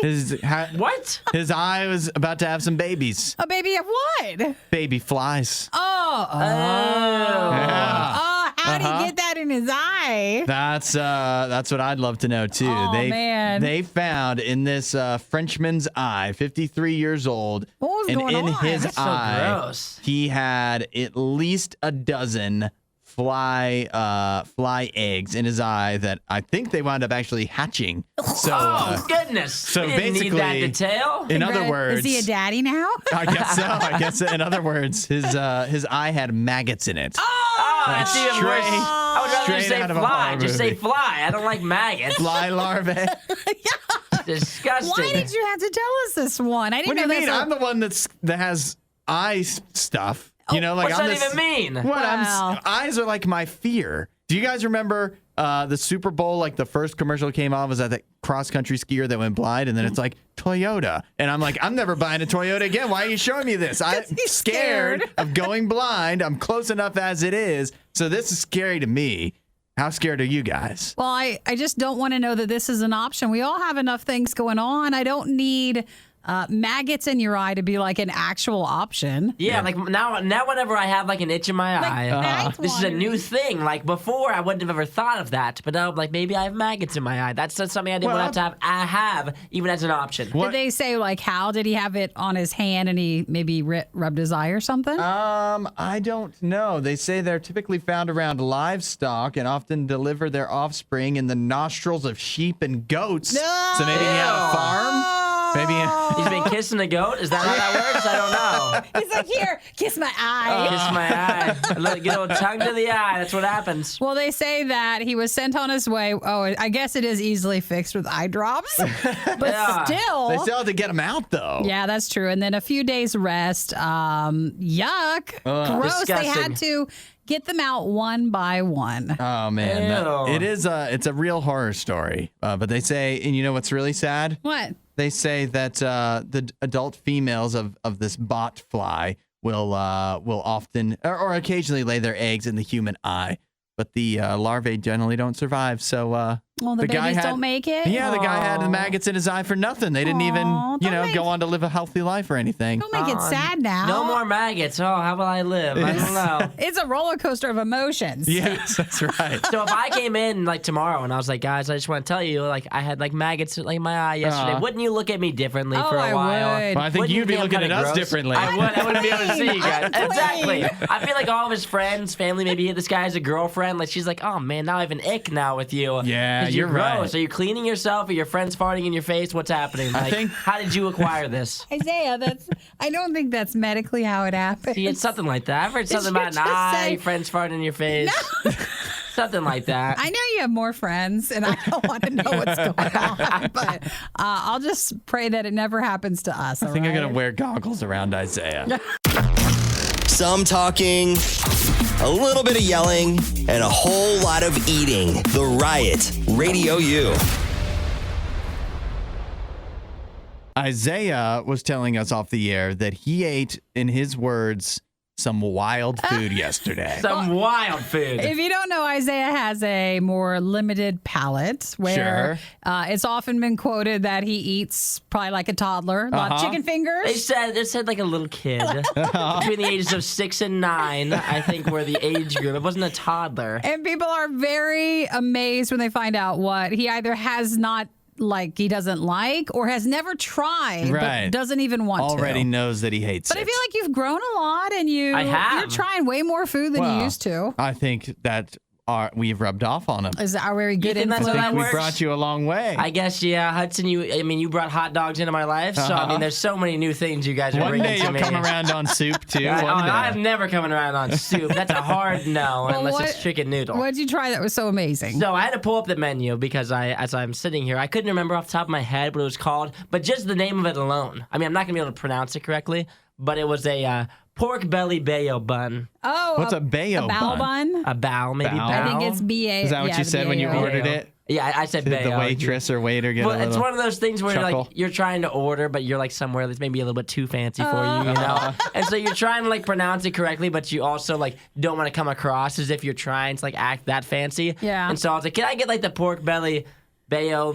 thing? See, your mistake was you wanted to say all of the words. You should just say the pork bun. The pork So bun. you're just taking out a couple of words that you don't know, but you still sound smart. Or you could just point at it. Oh, that's true. And I was very afraid. It was like one of the things that she recommended in the beginning, right? Yeah. But then I read like the description, which is never a good thing for me. Because if I read the description, I shouldn't know like what's inside of it. Because if I know what's inside of it, then there's just so many big words that just you're scared of. And so these are the things that were in it. Ready? Black garlic rubbed pork belly. Nice. Very good. Sounds good. Shaved crispy Brussels sprouts. Big red flag. Ooh, yeah. Big red flag. See, You I want to would look have for the word crispy. struck that from the menu. if That would have was me. scared you, right? I would not have ordered that. Then we've got sweet chili. Don't even know what that means, but I'm afraid. Oh, that sounds good. Pickled habaneros. Afraid. Black lava salt. Intriguing. Ooh. And then that wrapped it up. But it looked, and then it came out. It was good? And it was even scarier. Like, it looked insane. I wish that I had the picture of it still. But I looked at it, and it was just so scary. But I pushed myself through, and I still tried it. Wow. And well, Very you say impressive. you tried it. Did you like it? I loved it. Oh, It was so good. It was so good. But in the moment, the first bite was like, I obviously didn't want to like it right away. As I do most things that I try that I think I'm not going to like. So in the beginning, I was like, I won't like this. I took the first bite. I was like, man, it's okay. And then as it went on, I was like, I really appreciated the fancy flavors. What was it that made you order this? Were you trying to like impress somebody? What were you doing? No, the waitress lady, there was a lot of pressure. She kept on coming over and giving us suggestions. And then we wanted an appetizer. But, I mean, I'm telling you, there was a probably total of 3 things on this menu that I could even consider. Yeah. And so this was one of the 3 things. I was like, I guess there's like pork on it. Said there's some sort of bread with this. I don't know. There's so many fancy ingredients. But she kept on hyping it up. So I was like, whatever, we can just try it. I love it. She's probably like in the back going, I can get him to get the pork buns. Yeah. Anything, Is that the most expensive thing on the menu? No, thankfully it was not. I'm sure it's probably like her like promotion of the month. She's like, oh, this guy right here has no idea. Give me a second, guys. I'll sell another plate of it. Way out of his ballpark here. Well, we are very proud of you for doing that. It was very impressive. That's a lot of new stuff in one menu item. Oh, yeah, it was. The Brussels sprouts were a very scary thing for me, but then as I ate it, I couldn't even really point them out. You're fine. It looked kind of wild, so I couldn't really tell what was what, which was good for me, but I could tell what the pork was, and it was very good pork. Yeah, pork belly will cover up for a lot. I think you just must be the best to go to dinner with. It's like, all right, guys, here it is. So I'm like, here are some of the things that we can get, preferably without a lot of the things on them, but we can get like the little kids version. That's what we can get. From the kids menu? The kids menu. If they have a kids menu, The don't toddler sleep menu. on it, all right? Absolutely perfect. No notes. The Riot on Radio U. All right, pop quiz, Nikki. Yeah. What happened for Isaiah last night? Besides his pork belly bao bun. Well, his beard grew more. It did overnight. I wonder if the pork belly or the Brussels sprouts, maybe they're good for beard growth. Maybe. Could be. But wasn't the Cavs, didn't they play last night? They did play a game last night. What did they do? Did they play it well? That's the question. No, I heard they lost. They didn't win, Not right? so much. They did not play very well. They didn't play terrible. They just started off so terribly. The first quarter was rough. They didn't. They didn't play terrible, but they did start the game down 40-20 at the end of the first quarter. So it was a rough first quarter, and then they battled back. The Nets were just a little bit too much offensively. They looked really good. Kyrie Irving and Kevin Durant.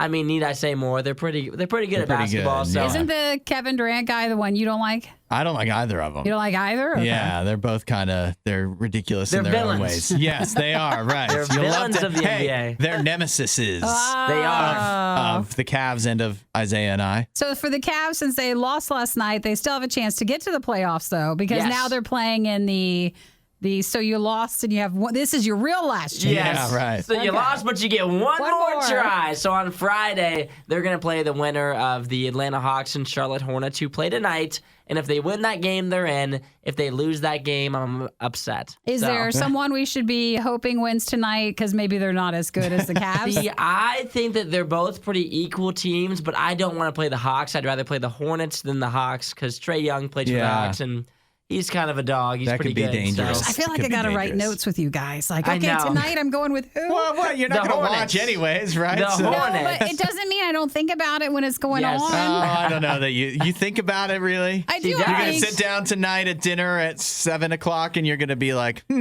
I wonder how the Hornets and Hawks are doing. Well, I'll remember that we don't want the one team. Yes, exactly. We don't want the Hawks, everybody remember. We want the Hornets tonight. I want the Hornets to win. Okay, now I know. Did you watch the other game last night? It was Clippers and Timberwolves. That was the late game. Did you stay up and watch that I did one? not stay up and watch to the end of that one. I wish I would have, though, because I had no idea that NBA Finals Game 7 was happening. Yeah, it looks like it was fun, right? The Clippers were a little bit disappointed in the Timberwolves, like they just won a full series. Yeah, if you look at the Timberwolves, to be fair, they haven't been in the playoffs for a while. So they're motivated. They're motivated. Yes. They were at home. It was in Minnesota. And so the Timberwolves battled back. I think they got a fourth quarter comeback win. So they're in the playoffs now. But you look at the celebration that they held after the game, you would think that they did win the championship. Oh, because it was They were so excited. crazy. People were so crying happy about- like it was too much. It was just too much. Throwing their jerseys into the stands. It was wild. Guys, so. you got to save it for the end of the actual championship. Yeah, but let's be honest, it's Minnesota. This is probably the biggest win they'll have for the next decade. So might as well enjoy it while you have it. yeah, this is if they missed out on celebrating last night, who knows when they'll get another chance to celebrate like that. Gosh, all right. Well, so tonight it's the Hornets. Hornets and the Hawks play, and then who's out of the Western Conference? I believe it's Spurs and Pelicans. Pelicans. Yep. So yeah, we'll I love their names. I know, right? Based off of animal names, who would you cheer for? Well, I don't care for Pelicans. We also have the Hornets, Spurs, the Hornets and Hawks. Spurs are not a It's not an animal. They're No. not an animal. I would probably have gone with the Hawks. Oh, well, we're not cheering for the Hawks. That's the one team you're not allowed to pick. But I don't like a Hornet. Who likes a Hornet? No, me either. Well, you want a Hornet on your side. True. Okay, Right? that's a good way Cheering to for the put Hornets. it. We're cool, very cool. The Hornets have beautiful uniforms. They rock a nice blue, a light blue color, and so I can get behind that. All right. Well, it's going to be fun. It's going to be fun. Happy playoffs. Yay! Happy playoffs. Hudson, Nikki, The Riot on Radio U. When was the last time you went to Baskin Robbins? It's been a bit. I think the ones near us all closed down. Yeah. But maybe they have like one or two back. But I think it went through a moment. Maybe it's better now. It had a phase. Yeah, I don't even know. I can't tell you the last time I went to Baskin Robbins, but that is, it's the ice cream place, if you don't recall. A lot of times, I don't know if this is still the case, but I remember them, again, from when I used to go years ago. They would always be with a Dunkin' Donuts. Oh, really? I don't know if I ever saw a standalone Baskin Robbins. Do they own each other or I just don't know. a partnership? Well, if Baskin Robbins owns Dunkin' Donuts, then, man, one is helping out the other way more, it feels, you know? One's doing more of the heavy lifting. Yeah, right. Dunkin's doing a lot of the heavy lifting. Hey, I will say Baskin Robbins is way more popular in other countries. Yeah? It just, in our area, not so much. Well, yeah, I get maybe that's the case. And maybe that explains in part what they're doing. So they are going through a massive rebrand, trying to get you back in the door at Baskin Robbins, maybe revitalize Baskin Robbins here in the U.S. They've got a new logo, new packaging, new employee uniforms, and a new tagline, Seize the Yay. Well, that's kind of fun. No, it does not. I bet workers hate it. Because I'm sure they have to say it somewhere, somehow. Welcome to Baskin Robbins. Seize the Would you like to yay? seize the yay? Oh, my gosh. What can we get you? It really, that's a rough one. So in addition to the rebrand, they've also got 3 brand new flavors that you can get. Yeah. If you can find a Baskin Robbins. They've got a non-dairy mint choco chunk, which is made with coconut milk. That sounds They've also good. got an ube. Ube. What's that? It is the purple stuff. Is it a sweet potato? Maybe. It's like a purple potato. Wow, they are. Hey, Baskin Robbins taking a really interesting turn here. It's a purple yam. It's actually delicious. You add enough, like sugar into that. It's a really, really good flavor. I can't imagine. It's not for you. Hey, kids, we're going out for ice cream. You go, ting-a-ling-a-ling-a-ling. Hello. The ice cream I'd truck? like to order 1 yam ice cream cone, please. Well, that's why you're not saying yam. It's ube. It's, more exotic. It's still, now that you've explained it. So the ube coconut swirl, in other words, yam. I would get that one. Totally unwrapped. Now we're talking. Totally unwrapped.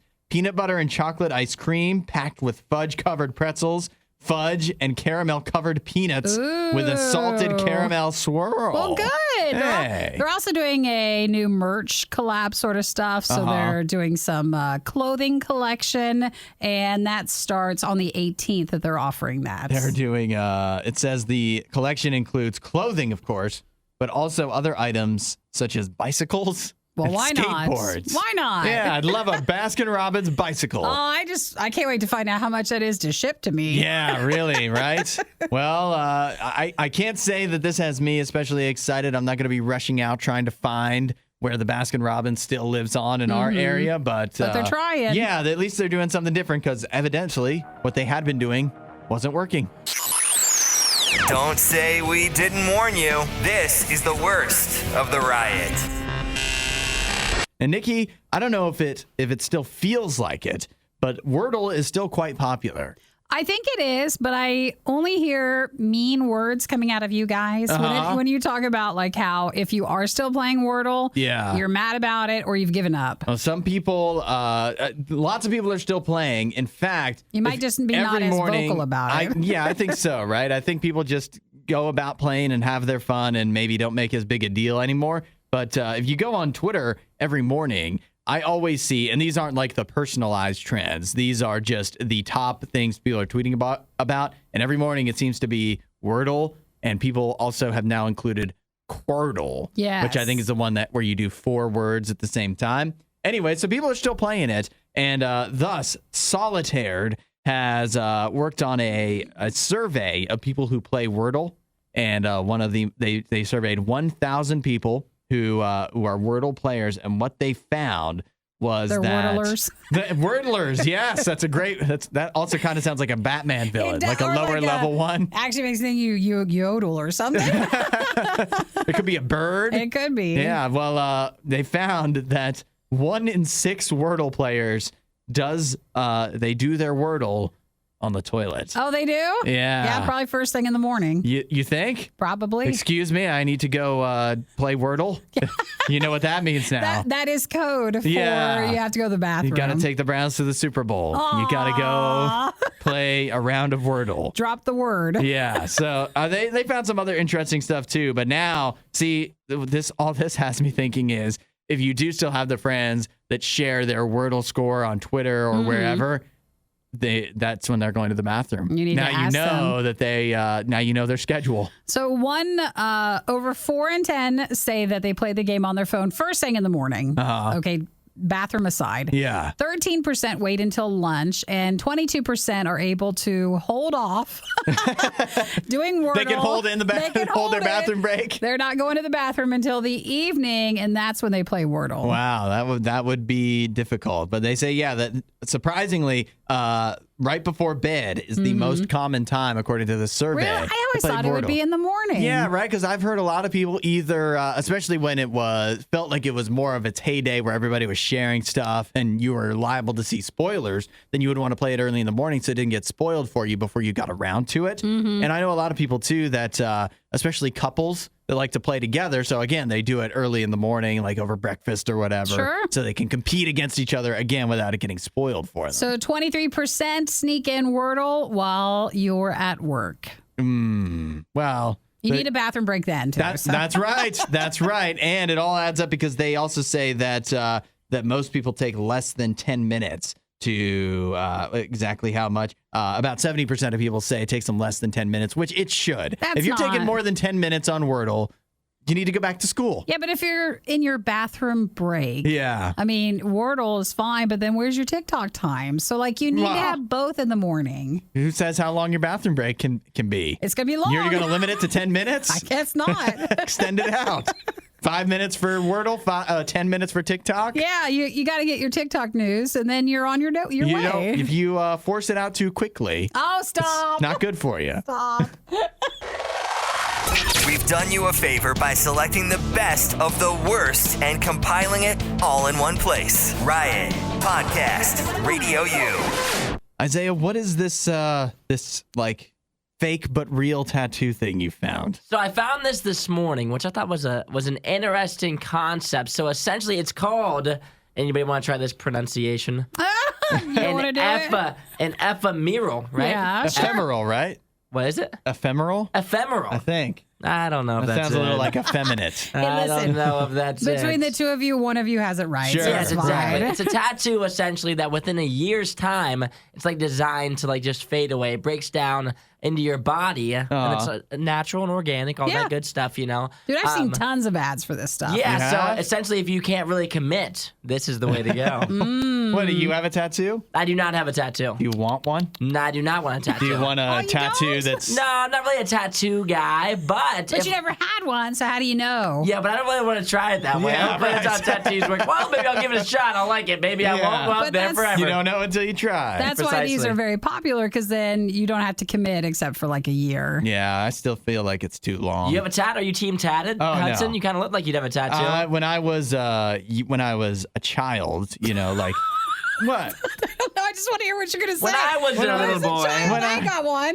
When I was like a teenager, I was like, tattoos would be cool. I don't know what I'm going to get, but it's going to be awesome. And now I've grown up and I'm like, I can't decide what I'm going to have for dinner. How am I going to decide on something that I'm going to have on my body for the rest of my life?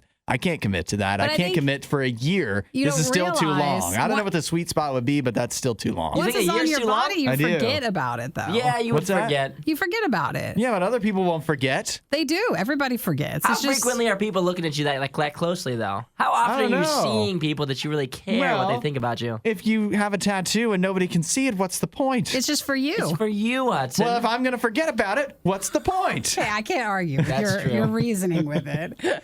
I'm going to spend a bunch of money. I'm not going to forget I spent the money on it. They're not that bad. Come on. I don't know. You can power through. Why are you trying to win us over here? I think you should get like a guitar on your back or something. Maybe a tiger on your chest. I can't even see it. I think what's the point? I think you need a lion's mane on your chest, like right on like this area right here. Wow. They'd have to shave it first. And you do. That's the step in the right direction. That's what you're doing. You're welcome. What's awkward is every time you get a tattoo, they do always shave the place. And the guys will always be like, not that there's hair there. Yes. We're just shaving it anyways. So what about you? Why don't you want a tattoo? I just don't. I've never really wanted a tattoo, so I don't think I could commit to one. Neither. Well, I never wanted a tattoo? I've never really wanted one, no. I never really went through a time where I was like, I need a tattoo. Even for a year? No, I never really felt that. You guys are babies. Come on. What do you mean? Why Nick, are you want a tattoo? I have 5 of them. I knew you had tattoos, but do you want another one? I do. I would love to. Really? How about an ephemeral? How do you feel about that? No, because I would just get a full one. You would? You'd commit forever? Absolutely. But what if you want to do something like maybe like kind of like cool, like maybe like out of nowhere, you weren't really completely sure on it, and so you just did it for a year. Like a face tattoo? Yeah, a face tattoo. You ever considered a face tattoo? Every place I go is more the style where they're like, no, we don't do face tattoos. No. They won't let you ruin your life. They don't let that go. They don't. I have no problem with it. Lots of tattoos, lots of piercings, no problem. I just don't get the. I mean, it's really one of those things where anybody who has a tattoo has tons of tattoos. I think it's cool. Like a lot of times, tattoos are cool, but it just does not make sense to me. Where I have no desire at this point in my life to get one. I think these are fun because you could just go all out and just have a really fun time with it, and then change up your style. Because that's the only thing. Sometimes it would be nice when you have one. You're like, oh, I wish I did this or that or changed it up. Mm-hmm. But yeah, these are totally fun. They just still think a year is too long. I don't know. Maybe you're going through a phase. Maybe you're going through a phase. And you're like, maybe a tattoo phase, right? Hang on, Hudson. Here you go. There you go. That lasts like a day or two. That's fine. Here's a Sharpie. Yeah. And that's also free. I'm into that as well. Oh, yeah. So that'll last a few days until you wash it off. You know what the sad thing is? If you even draw on yourself, I'm like, what is this? It's just not you. It's still there too long. Yeah. Just, I think I let my body speak for itself. What can I say? What's you don't it saying? Mess it? I can't be sure. Maybe you need some writing on there. You don't want a Packers logo or something? Yeah. If the Packers win a Super Bowl, that means Hudson gets an ephemeral on the booty cheek. I can't even commit to that. I can't. I don't know what they're going to do. Packers logo for 1 year. What if Jordan Love becomes the quarterback? Teams are changing players up too much. Yeah. That would be a risk. Yeah. There are 2 types of people in this world, and Hudson has a problem with both. You're listening to The Riot on Radio U. We complain about it often. We're not alone. We don't get enough sleep. Oh, my goodness. And you know what's worse? What? Maybe it makes it even worse on us. We see all these studies about like what you're supposed to be doing when you sleep, how to sleep, turn off your phone this many hours before you go to bed, don't watch TV, don't do this, don't do that, sleep on this kind of mattress, all this stuff about how you're supposed to get the best night of sleep, the best rest. to the point where, I mean, we say it all the time. It feels like work, right? It does. It's hard because you know you're supposed to be doing something, and then everybody bugs you about how you're supposed to be doing it. There's the optimal way. It is, and it stresses you out way more to where then that stresses you out, and you can't even sleep at all. Even the suboptimal rest you're getting even is even more suboptimal. It messes it up. It just feels like there's supposed to be a perfect way for you to do everything, and for all the things that you're not doing 100% perfect, it just feels like you're a failure. You feel guilty about it sometimes. I mean, maybe we're reading a lot into the sleep thing, but it's true though. Like, dude, you really do. If I stay up to like 1 or 2, I will upset myself. Right. Because I'm like, listen, you know better than this. Right. What are you like, doing? this is going to come back. You're going to get heart disease later in life. You start getting into the worst case scenarios. Just thinking about all the bad stuff that you've read. This bad night of sleep has taken a year off your life. Right. And so, I mean, it's weird, but you don't think about it. But there's so many things out there that are trying to tell you the right thing to do. But in a way, they're just making you feel bad about when you don't do the right thing, when you don't do the 100% correct thing. And so with so many things out there like that, and it's true that God is often portrayed that way as well, that God wants to tell you the 100% right way to do things and make you feel bad if you can't achieve that or if you don't want to or whatever. But the truth is, there's none of that judgment from God. Jesus does have a better way to live that he will share with you than you can get in any of these articles and any of these studies that we read about. I mean, yeah, I'm sure those things would help. God has a better way to do things too. A loving and non-guilty way. Right, but it's not a thing where you start getting into a relationship with God, where you start talking to him and listening to him, and where all of a sudden you're going to start feeling all this guilt, and you're just going to feel so horrible about like, well, there's just no way I'll ever be able to do it. I didn't do perfect today, so I guess I suck, and it just makes you feel worse and worse. That's the exact cycle God wants to break you out of. Jesus wants you to go through life the best that you can, and he wants to help you do that. So of course he's going to help you do better in your day-to-day life and make better choices and whatever, but he's also going to love you even when you don't, when you fail to live up to those standards that you think you have to live up to. I mean, it's impossible. It's impossible to live up to the perfect standards. And God knows that, but God's going to help you every step of the way, and he's going to love you every step of the way. And if you're ready for that, a Jesus that is like that, that's not judging, but that is loving you, all you need to do is start talking to him. Say, hey, God, I'm ready for that. I am ready to do things better. I know I can't live the 100% perfect, optimal life, but I want you to help me out. I want you to help me do the best that I can, and God will. If you want to know more, check out radiou.com/free gift. Why are Hudson, Nikki, and Isaiah always eating on the show? The more we feed them, the less they talk. The Riot. Radio U. Get ready to text in on this one. We talked about Disney stuff in regards to Encanto. Was it last week? Encanto? Why do I have to say it like that? What do you mean? That's how it's pronounced. It's the name of the movie. Encanto. You can also still say it that way. That's the very, I guess I'm saying it with an American accent. There you go. Hi, American accent. Encanto. Yeah. So we talked about Disney villains last week and how Encanto has a lack of them.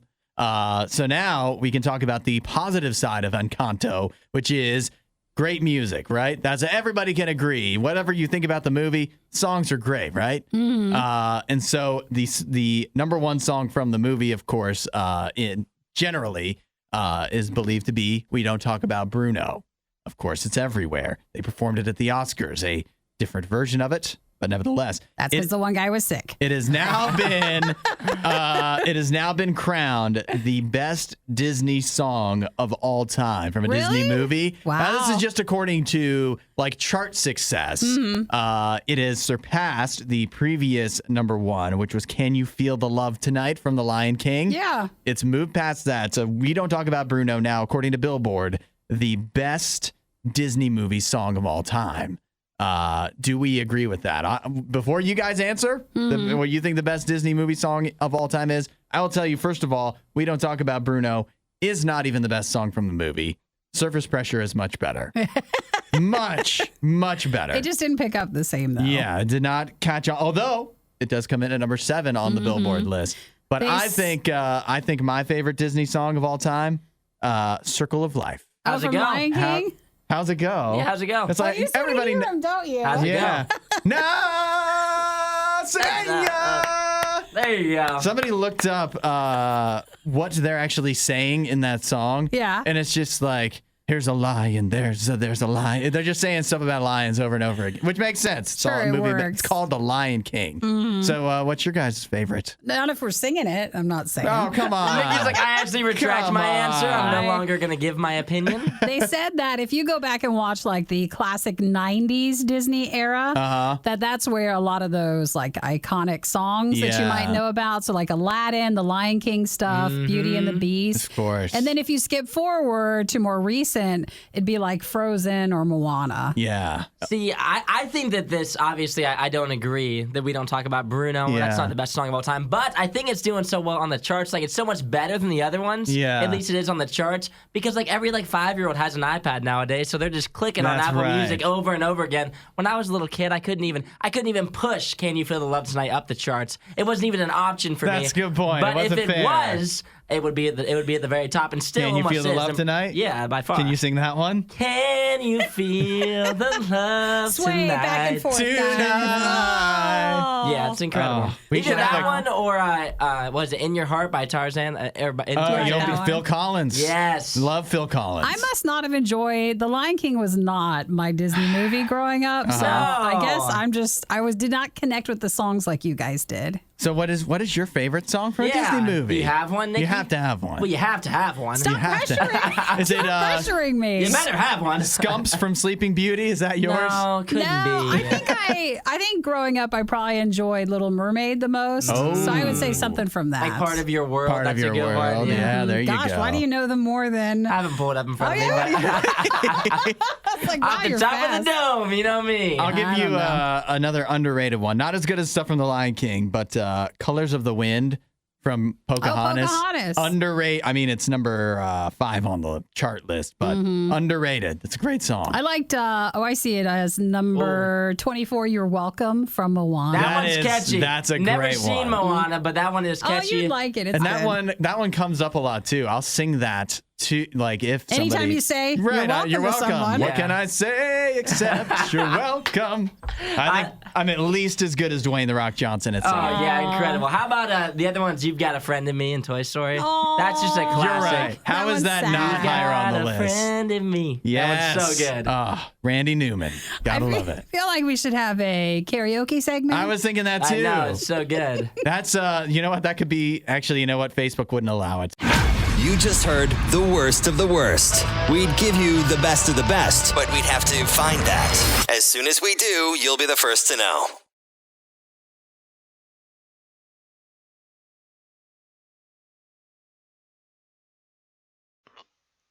Hey, this is Markel, and welcome to the second episode of Markel Unscripted. I'm just gonna talk today, but I really want to talk about energy around us. I want to specifically talk to the empaths that may be listening.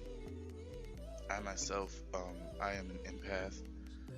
There's a lot of things that I don't do, and a lot of things that I do because I am an empath. Now, especially going through this recent spiritual awakening of these spiritual, I should say, happenings or gifts get stronger. And just talking to the people out there who may understand what I'm saying, is you'll understand that you don't want to go out in public. You don't want to be around a lot of people. You understand that when you are around a lot of people, your emotions, you begin to take on other people's emotions. You begin to feel a bit, what's the word for it? Schizophrenic, or, feel like, your emotions are all over the place. And you feel like you may feel like you want to go home. I totally understand where you're coming from, or while you're in the middle of a conversation with somebody, you can literally feel their intention of the conversation. You can hear their thoughts, and sometimes we'll hear that in the form of, we'll think we're having the thought, and then we'll try to, shoo it away, and then later you'll think like, why would I have that thought? 9 times out of 10, that wasn't your own thought. You were probably picking up on uh someone's thought while you were having a conversation with them. Now, this may help someone who is empathic and they don't know what to do, and you're going through the spiritual awakening. All of these emotions and all of these different things and situations can make you very depressed. It can make you sad. So the thing that I encourage you to do is to begin to practice your gift, begin to understand it. Most of the time, we are afraid of our gifts. We are afraid of things we don't understand. So obviously, it's time we understand them. When weird things begin to happen to me, I was so afraid, and this weird things was happening to me since I was a little kid. Uh, my mom has so many different stories of different things that I was able to do, or and she helped me a lot. My mom helped me a lot understand who I was, what I was, and the things that I was capable of. But more recently, with the spiritual awakening, it's not like becoming a different person. It's actually understanding who you are. So I guess you could say it's like becoming a different person, because you've realized this whole being that you did not realize. You begin to realize your capabilities and stuff like that. A lot happens in the spiritual awakening. People just think that you're able to heal people, you're able to just get up and do wonderful things, manifest or whatever. No, there's a lot of stuff that goes into that. A lot of self evaluation. A lot of people use the term shadow work and ego deaths.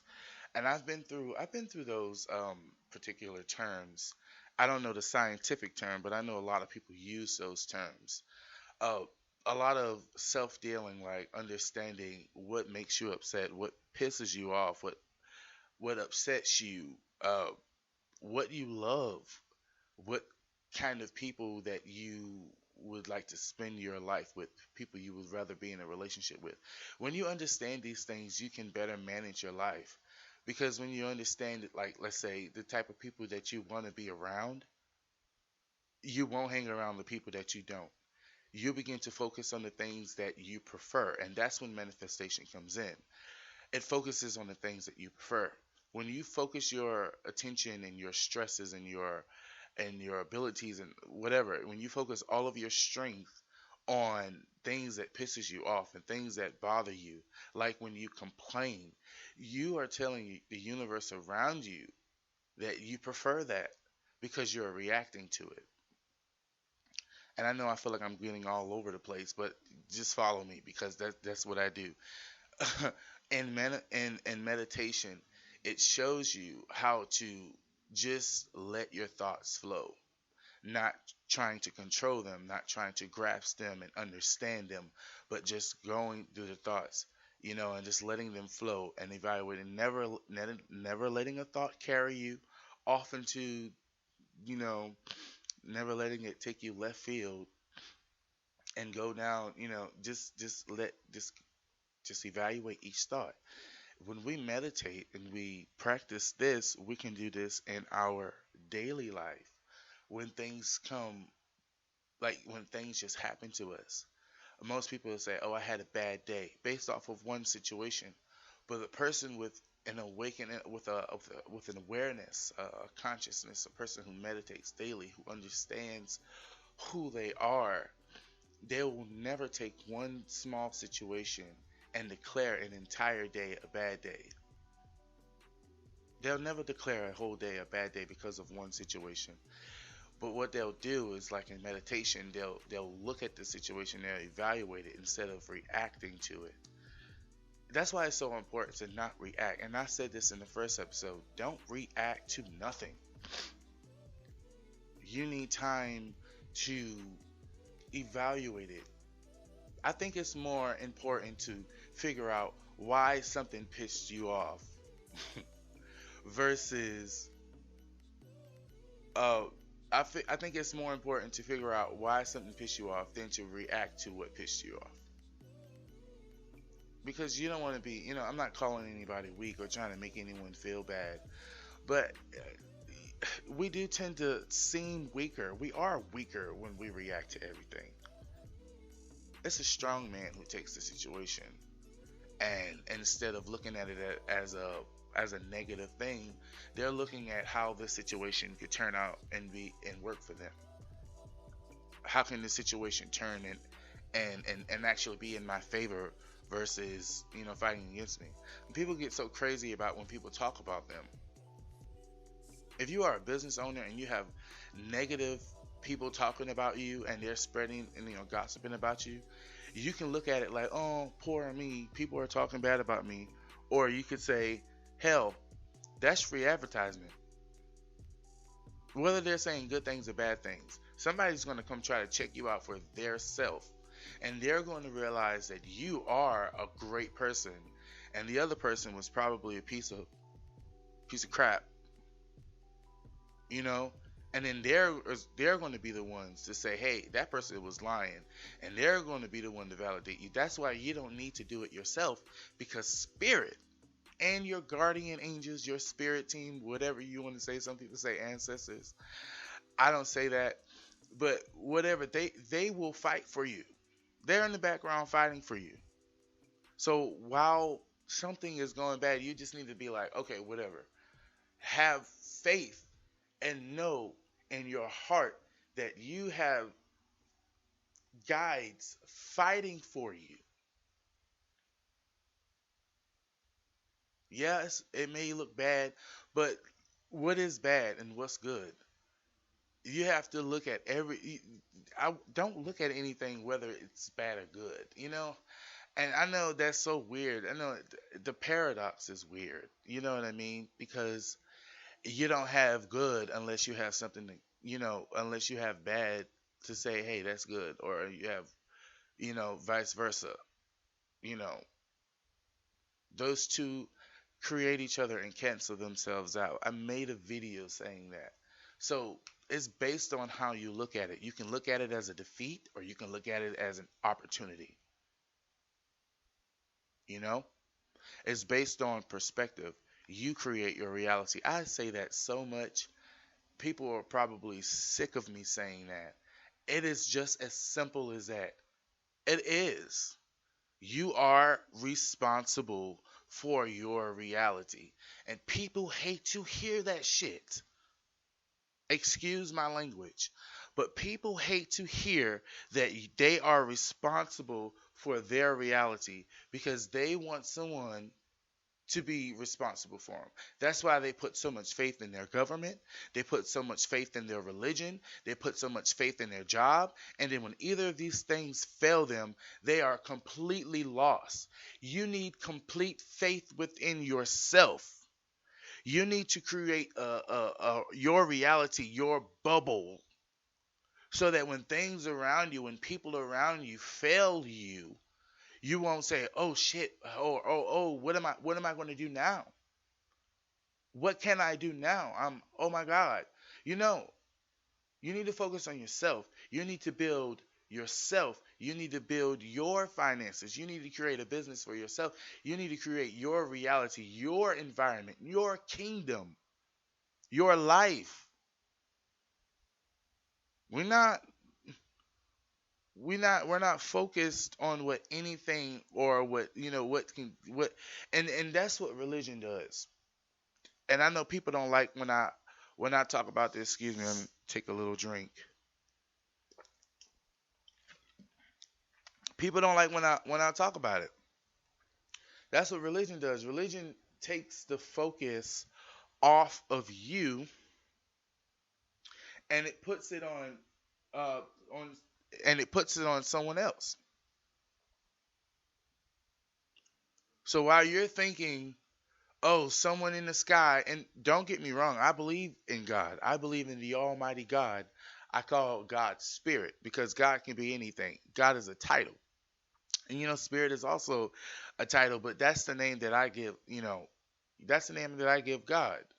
So I believe that there is an almighty God, but God placed us here on earth to be co-creators, independent co-creators, to do what he did on a bigger scale. As above, so below. He created the heavens and earth. We're supposed to create our own heaven here on earth.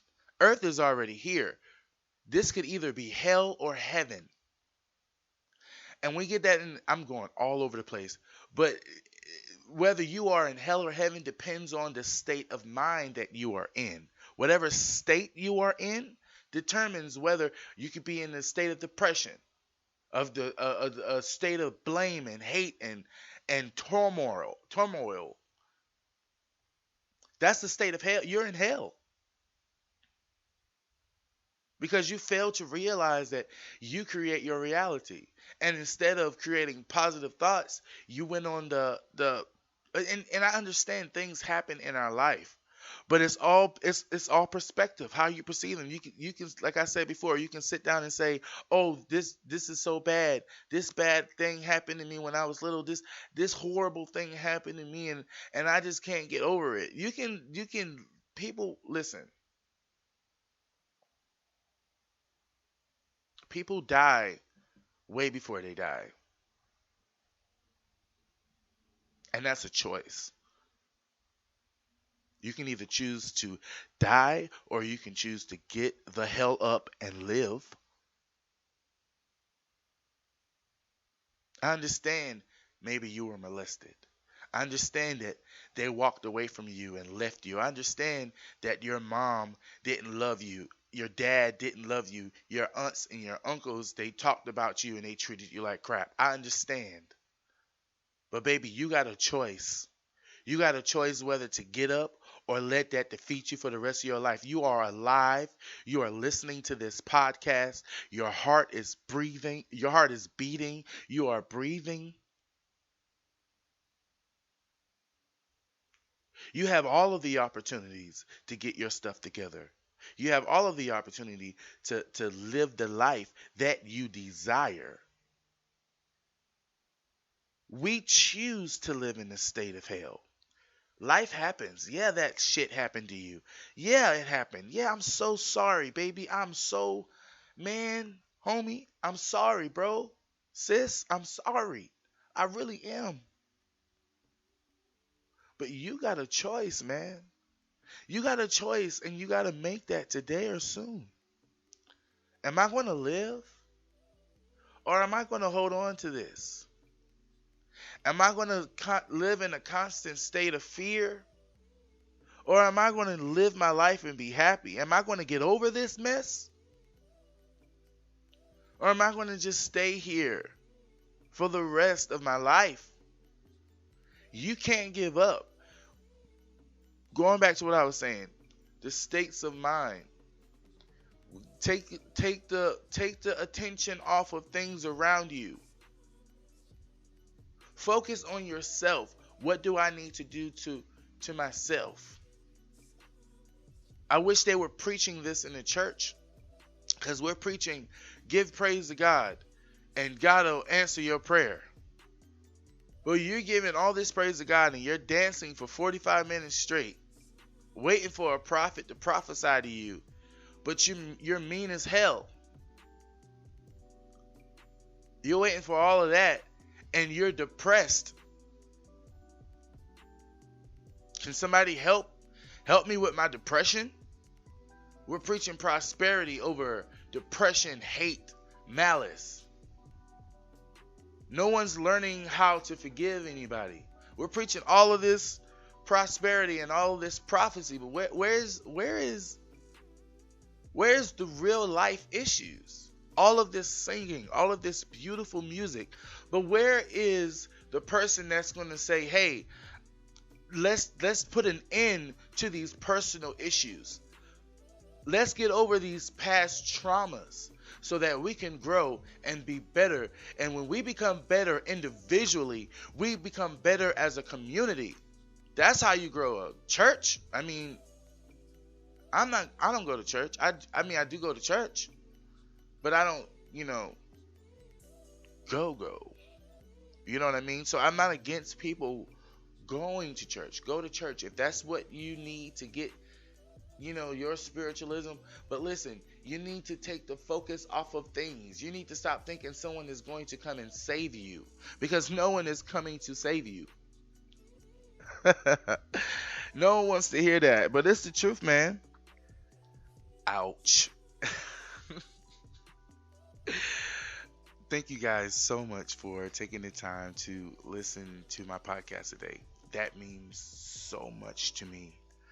You guys can find me on Instagram and TikTok at Marky Larky. That's MarkieLarky.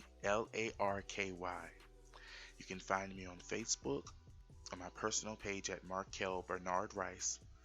And you can find my business page at Markel B. Rice.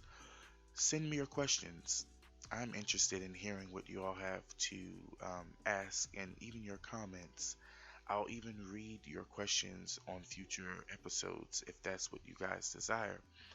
So in the meantime, until I release the second part of this conversation, because there is a part 2, we'll get into Christ consciousness and all that in the next few days. Until then, have a great day. Bye-bye.